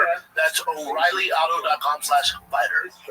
Just when you thought summer couldn't get any hotter, Pluto TV is turning up the heat with thousands of free movies. Presenting Summer of Cinema. Stream your favorite blockbuster films like Gladiator, I Will Have My Vengeance, Good Burger, This is what I call fast food. Beverly Hills Cop, The Girl with a Dragon Tattoo, and Julie and Julia. All for free on your favorite devices. Pluto TV. Stream now. Pay never. Yeah. Are you on the road this weekend? I'm not. I'm going to play golf with my father and my son for 4 days, and I frankly can't wait. All 4 days of golf? Yeah, but it's more hanging out. Yeah, hanging out. Because that's what your dad does. Yeah. I get it. Talking trash, hanging out. It's fun. Old shoulders give me some problems for the first time in my life. Very good for you. Yeah, old shoulders. So you'll miss UFC 318. I will watch UFC 318 in Utah on Saturday. I'll watch it. Well, I will. Is your dad gonna be like, let's shut everything down and watch 319? Yeah. Really? Yeah. He won't watch it. I'll watch it with my son. So they're gonna come in on Monday and tell them about the highlights. No. I get these fights under my belt, Brendan. I don't really like the way you're talking right now. Don't show them the card. Don't show them the card. Okay. I just saw it. I know that it comes out. I've been thinking about this a lot, and I would say I'm going to go with Kamzat, and I'm going to go with Kamzat because I know the idea is that is Kamzat going to do anything, be able to do anything when and if he takes Duplessis down. I don't think you're going to see that. I think the beginning of the fight, I think Kamzat's striking is better than Duplessis, and I think there's going to be an exchange of blows. You think it ends from striking? I don't think it ends from striking. I think that Duplessis is saying, okay, I'll wrestle you for 3 rounds, and then you're going to get tired, and I'm going to come down, come in the 4th and 5th. It's very legit. Yeah. He does it to everybody. Yeah, melting. There's something about that guy. He just doesn't get tired. People think that Duplessis is smaller than Kamzat. He's not. I don't know who's bigger, but I think Duplessis is just big dudes. Just big dudes. I would say that Kamzat's wrestling is better than Duplessis. Yeah. Yeah. So the way I see this going is I think Kamzat has the edge striking. He's just more fundamental. And I think so. I think he puts his hand on Duplessis' face more. And I think at the end of the day, Kamzat's a better wrestler, which translates to him being on top of Duplessis and giving him a good old pounding. So you think he finishes? I don't know that it's very hard to finish something like that. I don't think he beats him with decision. Really? Because you think if it goes 5, if that goes 4-5, I think I don't know if he gasses, but I think he gets fucking tired. I'm not saying he's going to gaslight, give up, but I think I could see how. Here's my thing. I'm not picking a winner. I do not know. I think it's the greatest middleweight fight we've had in a long time, in ages. I do not know. But you did see Khamzat with your own eyes. Yeah, You were very impressed. Of course, but DDP is super impressive too. So I think I could see Khamzat definitely win the first round, but DDP is just so durable. He's not going away, but he's going to take it down, but get back to his feet. And there's that for like 2 rounds, and the third round starts to slow down. And then DDP's like, let's ride. And starts to stay on the outside. And I think DDP gets a takedown in the 4th, and then the 5th he can finish it. So Khamzat is the toughest fighter ever in the first round. Yeah. And he's a fucking Chechnyan tsunami. And he goes in there that first round like he's done to so many guys. Yeah. And fucking does what he did with Robert Whitaker. Gets him down and then breaks his face. Whitaker is a monster. Yeah. And just took him down, took his back, and sunk that choke in. DDP beat the fuck out of Whitaker. That's the thing. So the question is, we've seen Khamzat with smaller guys just get on top of their back and just ride. We've seen him with smaller guys struggle. Well, you say Kamaru was at 85. Yeah, let's not forget Kamaru is also a champion and amazing. But with older, 2 bad knees, older, smaller. Yeah. And then with Gilbert Burns was at 70. I know. And he struggled with both of them. Yeah. Yeah. That's true. Here's the other thing I would say. I think what you're going to see is Khamzat take DDP down. I think what you're going to see is Khamzat on DDP's back. So then that's guaranteed. So then let's say DDP stands up. Does it take more energy to ride someone's back, or does it take more energy to stand up when somebody's on your back? Both, because Hamza's going to have to shoot to get right back. So is he going to do that over 5 rounds? That's a lot. It's a tough one. I think Khamzat can also, if he wins the first 3 rounds, which I think is very possible with his takedowns, his top control, his striking, I think he can ride the last 2 rounds out. He can kind of ride them out. He can wrestle. They can wrestle to a stalemate. They can be against the cage. There's clinch. It's dirty boxing. But I think that you're going to ultimately see Khamzat grind it out into a decision. That's what I think. No, interesting. I know. That'd be a weird way. I think it's going to be, and I think the last moments of that are going to be against the cage. That means it's not going to be exciting. It very well may be just not very exciting because, again, you have to look at as good as DDP is. His strength is also when he finishes dudes, he's on top. He's using his strength. We did it to Adesanya. DDP's jiu-jitsu is good, but he's a smasher. He's just a hammer. But he's a hammer 1 through 5. He's a hammer 1 through 5 because I think he's got some special wind that's that Cain Velasquez cardio shit. Monster. Okay, and that is to me that's the craziest weapon in This is the best weapon. Yeah, it's the best weapon. Which I would not bet against that weapon. Because I don't think Khamzat has that. You don't? You don't think he has that kind of... not in the 4th and 5th. He's very big. And DDP's experience, championship rounds, well, with some of the best guys.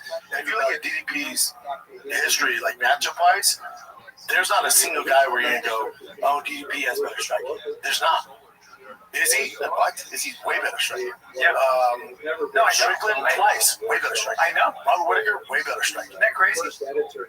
Keep going. Keep going. I know. Derek Brunson, better striking. Derek Till, way better striking. Brad Tavares, way better striking. God, beat all of them. Because, yeah, his main... No, you play a dangerous game betting against DDP. He's an underdog too, so that's another reason if you want to make money. But also, his thing is being awkward and unconventional. So you go through that whole list: Strickland, Izzy, Whitaker, Brunson, Till, Brad Tavares, and you're going, dude, DDP's not a better striker than him. Cool. He outstruck all of them. Because you want to watch tape on DDP and go, man, that guy, you want your kid to fight like him. No.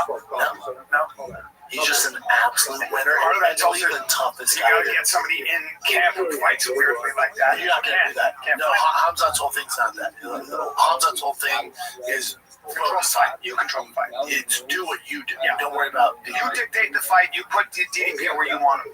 So you think that? Do you think that the Khamzat's going in there thinking my number one weapon is my wrestling and control, top control? Yeah, right. So he's going to try to do that. He's going to wear him like a backpack.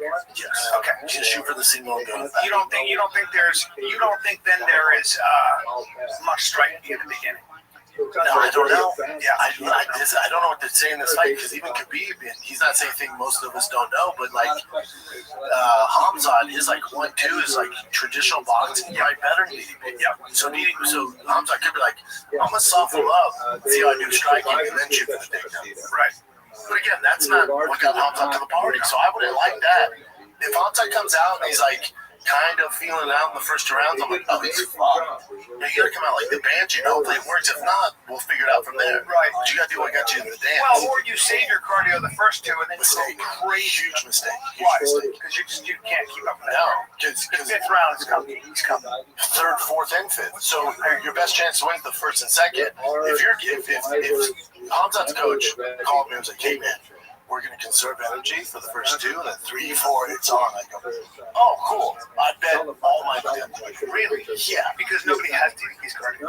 But that's not Hamzat's thing either. His thing's not to drag you later. I think this fight's going to come down to less that, and it always comes down to cardio to an extent, but I think this fight's going to really come down to can Hamzat literally neutralize everything DDP has to do? No, see, I don't think nobody can. I think it's Hamzat's so dangerous where when it goes to the ground, he takes advantage and finish him. Yeah. So if he doesn't finish him, he's going to win the first 3 rounds. Yeah.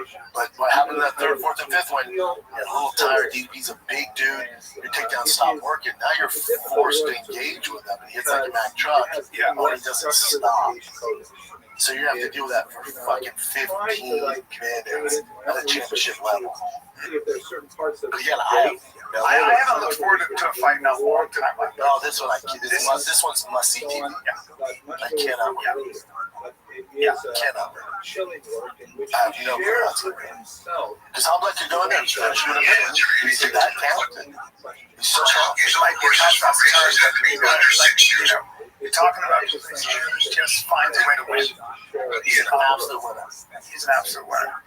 I'm less excited about the other fights Tim Elliott's still doing. Jared Cannonier, Michael Page. Yeah, that was fun. Carlos Mata, he was great.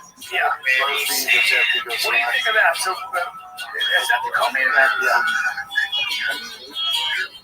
What is Aaron? I just haven't heard of him. Was Aaron in the he was in the different league for all Bellator. Yeah. He just came over. Yeah. It's his first fight. He lost his first feud with Bellator. They've been on a fucking 8-fight win streak. Yeah. The only reason he lost is because he got hurt. He should have been going with that Jackson Thursday out. That's why he says. I mean, the TKO was injured, so he didn't actually lose the fight. He hasn't lost since he went with Greg. Yeah. But again, he hasn't faced that tough of competition. Murphy's such a beast. Yeah, it's such a tough fight. Who was the last guy Murphy fought? I saw Josh Edmond. Killer. Beat Danny Ige. Yeah, man. Danny Ige's a monster. Murphy's a fucking savage. Talk about being thrown into the fire. That's how it goes. Especially when you come from a different promotion with all that hype. It's a different. We're talking about a different game. Pico's has not faced this caliber of fighter. Is that fair? Not even remote. Not even remote. Not even the same. Fucking not even close. Wow. Not the same. Yeah. So a lot to ask. I think that I'm a Pico fan. I think he can get it done, but this one ain't gonna be easy. I think there's so much of this stuff comes up to fight IQ too. Like, just how do you adjust to the big show? Yeah, it's a completely different animal than what you might have seen everything that Aaron's good, but Aaron's wrestling obviously world class. Aaron Pico was wrestling at 16 years old on the international circuit. He was wrestling grown men. It's fucking ridiculous. So wrestling gloves, national champion. He checks all the boxes. I don't know. This is a huge test for him. You know, I don't know. I think this. I think what this is the hype reel. Like every time I've seen so many people who are great in Strike Force, they were great in Bellator. They come over and a lot of times they're just something. Strike Force. Yeah, was the real deal. But the Bellator, PFL, when they come over, okay. Rise in one championship, they come over. Okay, yeah, it's just a different animal. It's a different animal. Just it's in the big leagues. Big test for Aaron Pico. Man, I can't fucking wait. What are you gonna do for the fights, Jim? Watch by yourself drink? Nailed it, didn't I? Yeah, so many people messaged me after that episode, by the way. What they say? A lot of them have my side. They're just like, you just do your thing. Yeah, they want you to Do your die. thing, bro. Do your thing. No, and then anyone that says do your thing. One thing about the internet is you can count on them. Yeah, I appreciate their support. And they also, but then also some people said like, yeah, dude, we love you. Go to this rehab center in this area. Yeah, people that care about you, or people that actually are in for your best interests. And we care about it. Yeah, well, that's what we're trying to help. The main thing is that Anyone that says, dude, you're fine, keep doing this, is not your friend. I think Brendan and I have been around long enough. And we've had our own issues. Yeah. And so I think what happens is you get some age on you is you realize that there's a limit to what you can say and do for anybody. And we all have to be our own source of change. You know, Rogan said something interesting. He was talking about last night we were together, and he was talking about we were talking about some people that tend to get a little bit, they blame other people for their failings, or they get critical, or they get bitter. And he said, you're where you are because of you. You did this. Don't then turn and look at successful people and go, oh, those guys are assholes. Like, what are you doing, man? No. I didn't have anything to do with your not being a superstar. You did. So why are you turning to people that have been a little more successful and criticizing them? And it's exactly right. It's like, when was the last time you took responsibility for where you're at now? You know? Yeah. And that's an important thing to say. So you're talking about some old salty comic. Yeah, sure. Exactly what you're talking about. Maybe. I don't blame anyone for anything. I'm just like, I'm just saying, and I appreciate that with you. But I'm saying that, you know, we're all responsible for the condition we're in, one way or another. Things happen in life, but what are you going to do to get the fuck out of it? And there's some salty people out there, and they spend a lot of time kind of like criticizing people that have been on the head. It's like, hey, bro. Yeah. Or maybe that attitude is the reason you are where you are. You're not happy then. What do you got, Jed? Heard us already. Let's go, baby. Alrighty, let's start here. But wait, hold on. Gun to your head. I gotta do it to you.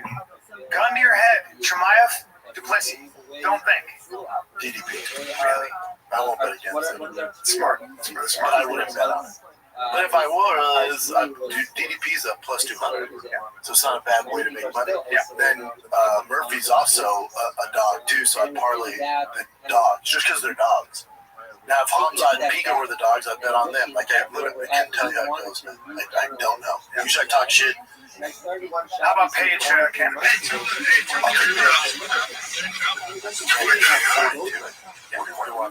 Boys, he running though. It's tough. You guys have thoughts on this? Let me see. So, federal judge rejects Trump's request to unseal the secret grand jury documents. Yeah, well, so here's my thoughts on this.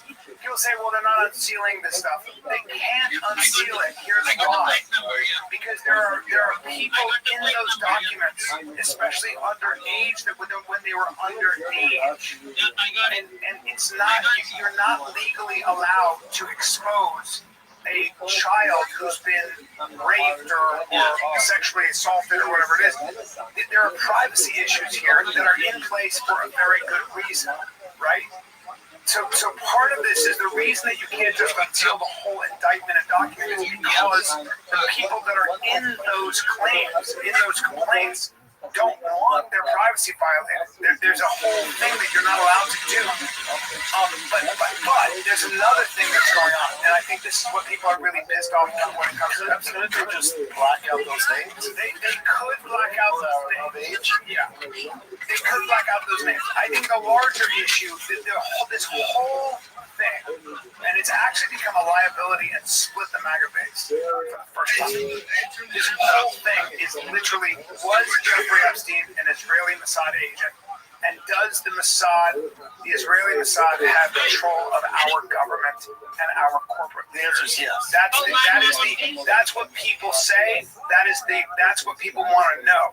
In other words, was there a guy? Was there an Israeli asset, a Mossad guy who belonged to intelligence, who was also helping our intelligence in sort of cross promotional cooperation? And was he? And you had 40 witnesses, many underage, who said he did X, Y, and Z, which meant he took advantage of me sexually when I was 14, 15, whatever it is. And did somebody in another government have enough pull and power to say, kill it? And they killed it. And since 2009, or whatever it was, 2008, we still don't know anything because nobody wants to be caught holding that hot potato. Nobody. Who did it? Who was the one who said, this doesn't go any further? You're gonna have to come up with something. Give him his own wing in a local jail. Let's go. You're gonna have to come up with something. Well, you have to. You have to feed the frenzy. You have to. Maybe it comes out that Trump was there with some professionals on the island. Who knows what that is? But he's I think he's realizing this ain't going away. And they're a powerful. Care if Trump was on the island with some pros? If they're of legal age, if they're legal age, I don't care. It's Trump doing Trump shit. Yeah, I mean, that was a different time. I assume all politicians are complete pieces of shit. But it's not even that. If you had a bunch of powerful men who were on an island having sex with pros who had flown in of age pros, nobody cares about that. Nobody cares about that. Yeah. What we care about is were there underage, were there 14, 15-year-old girls involved? We know Ghislaine Maxwell was not only convicted of that, but she was convicted of taking part in that. So she was convicted in a court of law. But why have no other names been named? What's going on here?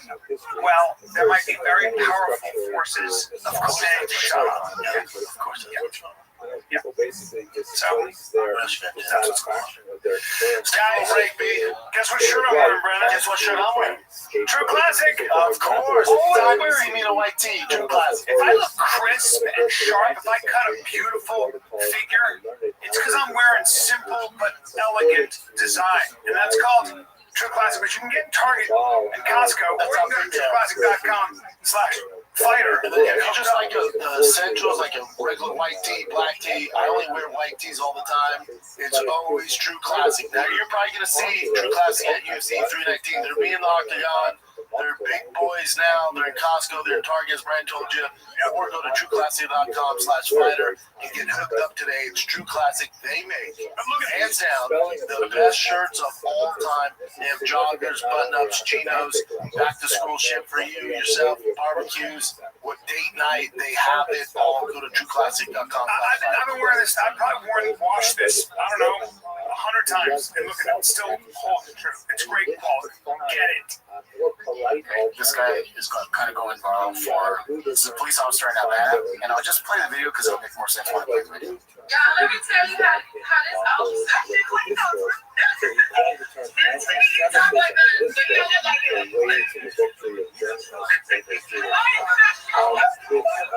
Wanted to say that essentially there was something called semitism to which one group and so by using that term anti-Semitism, he was saying essentially, hey, I'm not anti-Jewish, I'm racist, I'm not prejudiced against any group of people. I have against this philosophy. It's just some Asian dude that's why this group of people. That's like a, I don't know what you call it. You know, you've heard the term called Ebonics, like black Zen as well. Ghetto. He's funny. They're scholars today. I mean, I wonder if he actually really talks like that. If he lives in Atlanta. I mean, I think a lot of people who grow up going to black schools and stuff like that, it's just you're around, you mimic who you grew up around. Yeah. You know do you remember the Mackenzie Grant thing? Yeah. Remember that? So she spoke almost exactly like a regular American person, and then suddenly she started having this. There's something that's that was a little bit strange. Yeah, she didn't do no wrong. Okay. Yeah, some of that stuff is. There was another person like that who was it? It was the wife of someone who. Alex Bowman's wife. become. Should you guys say cucumber? And then you find out she was born in New Jersey. Yeah, you're like, come on, Bitch, it's cucumber. Why are you putting a fucking accent doing that? She got found out. that's so embarrassing to me. So, She said she was born and raised in Spain, and then her classmates like, no, bitch, we're from Jersey. now, have you ever been around a black dude who will be talking to you and hanging out, just talking, and then I've seen you do it multiple times. yeah, well, I'm You're like, damn, dog. I I'm like, speak a lot of different languages. oh no, you're the most guilty person I've seen.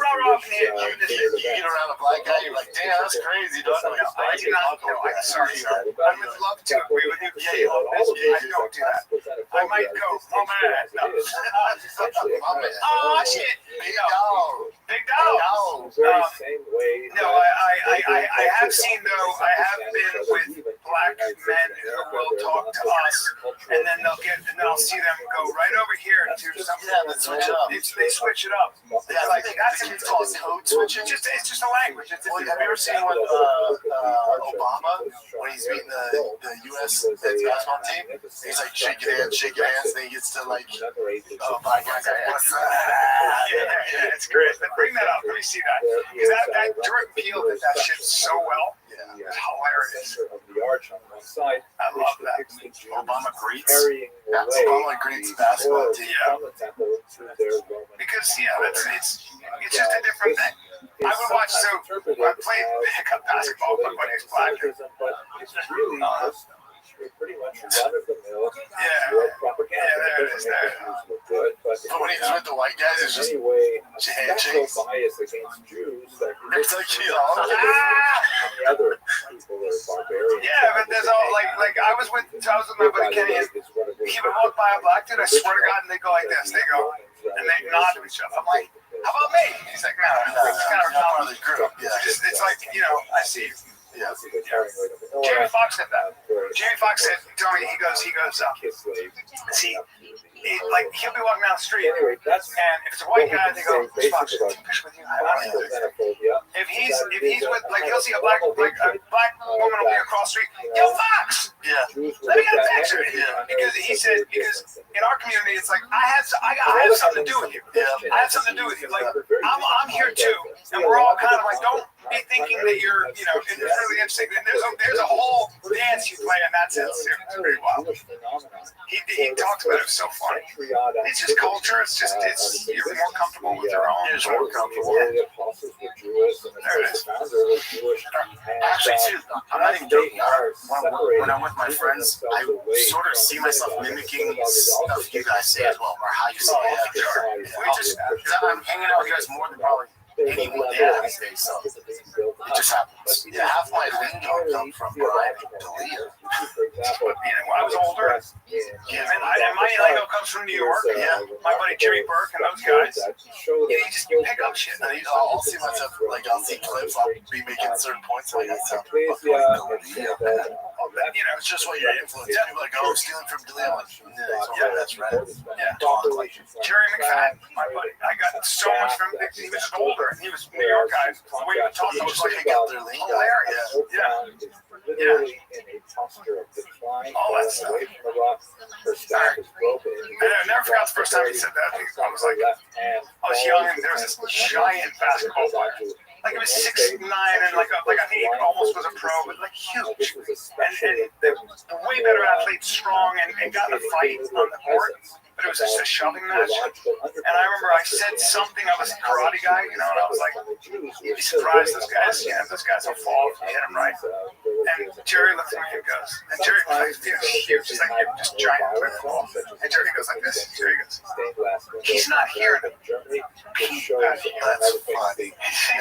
Now I use it all the time. And he goes, you know that, right? Not a peep. I never heard that. And I was like, and you're like, oh, yeah, certain things, as I find I'm getting older, I find like it's okay to be like, I don't know. You know what I'm saying? Like, I don't know. How about that? It's refreshing. Oh, dude, because I was at this meeting with this big car company, and I have these headers from my 350. I've never used this brand. I'm familiar. I've never heard anyone say it, and I thought the name was Coot. I thought it was Kooks. K-O-O-K-S. I thought it was Kooks. Right? So, but I've never been around someone that said it or anything like that.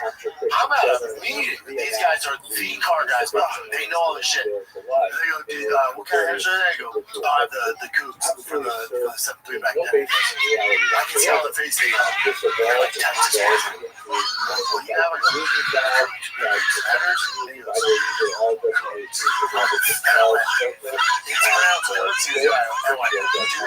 That's the first time I've ever had to explain to me. I said, I don't know. I have a speech impediment because I can't hear it very well this year. Oh, no. When I shut down, I went, oh, you guys say you call it Cooks? Oh, in L.A. we call it Cooks. Oh, this meeting's over. It's Cooks.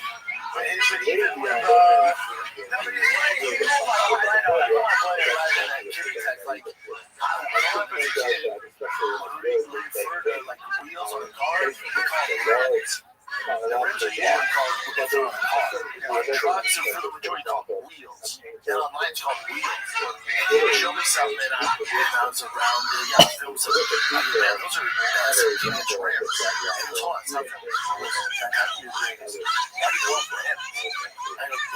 That's just like, no one called me. We call them rims. We call them wheels. I never called them rims. I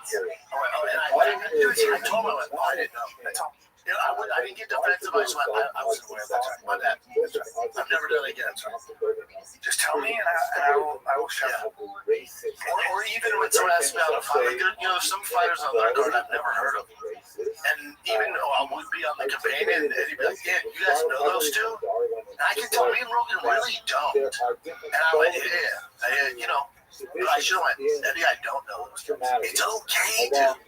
Like, it's so much better. It's like, I actually don't. This isn't I realize I know so little about the sales. Well, people ask me about boxing, and I'll give you my opinion on Canelo and then like Bud Crawford. Sure. And I'll talk for a half hour, and then I'll hear somebody who knows their shit break it down, and I go, I just need to just not talk about this because there's so many things that I don't understand. But even like when I did the Jackson podcast, like Rampage, I was like, jelly bean, but it's actually a fruit back. It goes like maybe it's that way. I go, I really don't. I know my shit. Some of these other guys, like they run super like so good for this. I'm telling you, like I ain't shit. Even if it's about history or politics, I hear like a guy Scott Galloway or some sort of guys break it down. And I'm like, you're right for sure. You spend your day thinking about this. Like, there's just a different thing. No, because I found myself, especially like when I'm at Mika or I'm looking at a card, guys will be explaining stuff. I'll just go, oh yeah, oh I know. It's all good, like I don't. Like, so my brother knows. Like I didn't know what lifters were for. For an engine, I've never been privy to it. No one ever brought it up to me. This guy was talking about lifters for this, you know, I was like, oh, cool, man. I walked away, like, why did I ask him, why do I need those? So I text my brother, like, hey, what's a lifter for? And I'll break it down. Understand also the basics.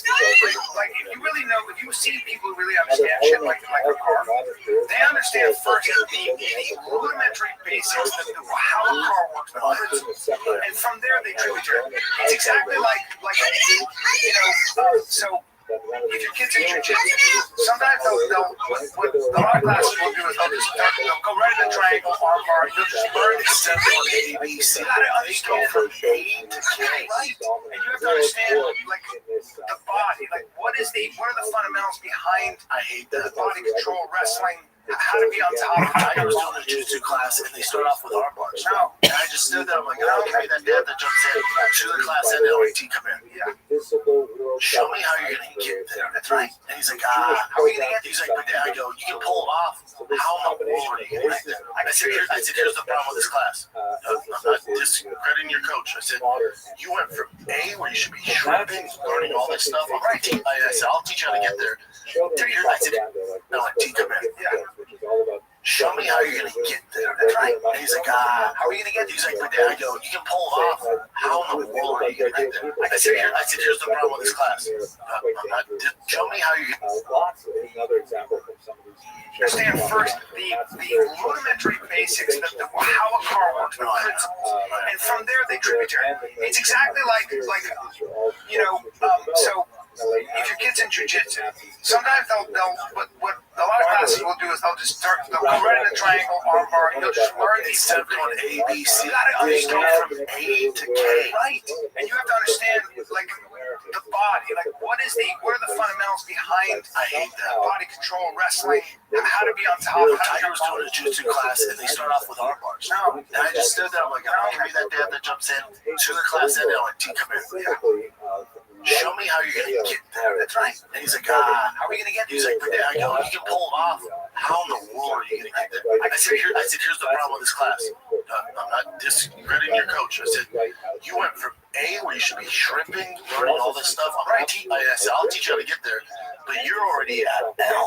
You skipped all this, but and now if you don't learn that, you're going to do a disservice. So that I have them shrimping. Everything is like that. Everything is like that. You got to start shrimping. You got to start from what you're doing, like from the bottom up. If you don't do that, then forget it. Wrestling's the same way. Like, how do you set it up? Where do you want the person? Everything's that. Like, you need the basics. You need the meat and potatoes, and then you can expand and put on the sour cream and all the dressing. But if you don't have the basics, you're not going to be able to figure it out. Like just boxing, like you can work on your jab for fucking, you can everything is like that. How you set it up. I mean, do you guys even want to cover this? It's just Ryan Garcia. Hello, fellow students of Jewish about to history. get a divorce. I'd like to invite you to participate in And she's online course created on the history of the Holocaust. I've received a lot of feedback that these lectures, which I always put love on to some hear time stories like ago, this one. have been very well received by individuals who just want to expand their awareness of this dark period of Jewish history, but especially from middle school and high school teachers who have used these lectures in part or in whole to supplement their social studies curriculum I haven't seen it and online to doing crazy stuff yet. give their young charges an awareness of what exactly happened in the middle of the last century and why it is relevant for us today. So please have a look at the information box below. There's a link to this online site, and Alright, here's one. I'm a boomer, so I don't know this girl, but apparently she's a singer, maybe a rapper, but her new rap was on that girl's podcast. Does anyone in here know her? Because I don't. That's okay. hello, fellow students of Just have Jewish this talk history. growing, hey. Well, I have she's some bad so news young. to share with She may not. you. Yeah, but My wife so called me is yesterday at fucking work Billie to let Eilish. me know that Let me see. Dr. It's one Michael from that girl Maris from Call Me passed Dad away. after this. Dr. Maris, So I'll just put this Professor one. Maris, was 81 years old. So, and he Logan, had taught Renee at the Rapp University of has Toronto no for idea 49 who Joe years. Rogan is. So she was on He was Call It Daddy a on the personal podcast with Alex mentor to Kurta, me, and that was not the first time I heard his name, but I'm not sure who that is. and He's I'm not personally indebted to him for putting me on He the is path Gen Z, she's a becoming a musician, historian. she's a lesbian, none of So, you know who Joe Rogan is? the No, world has I don't know lost who an Joe extremely Rogan is. valuable Somebody scholarly get voice, Luca the over voice here. of humanity, a tremendous individual The Rosa now. who I think You about guys with both some know who Joe frequency. Rogan is. In this short video, I would like to just tell you a little bit about who Michael Maris was, and share a little bit about Oh, I'm what positive. he did to So me, and here's the. give you some It makes sense. personal It makes sense. It makes a lot of sense because I would assume Rogan's fan base is a lot older, especially now. He's talking about older things. He has I these, first met Professor Maris these in older the people on. 1980s when I was So they undergraduate. might tune in when he had like I fucking what's her took name? his That singer, course that on country history singer of that the you like. Holocaust. I'm not sure, but I think when I was a graduate No, it's student, never got to I made Oh no, it's Miley Cyrus. Maybe the two of like the youngers when they. What was he like as a If you think about scholar? Rogan, like His books are it's kind of for an older demo. Older meaning like 30 and up. Because if you're 21. Links to a few of his books. You're trying to listen to fucking Renella This is a or tour that campaigns or goes you or me, through like major historiographic like controversies. maybe they tune into the when he has the Interesting. drinking bros on or something like that. He's So famous. Yeah, that's what's surprising. I still feel like but if you're not in that like Rogan's probably not that big on TikTok where it's popping up on their shit or their algorithm. Like, you get to the point. Our fan base is older too. Like, do you have a lot of 20-year-old kids coming up to you?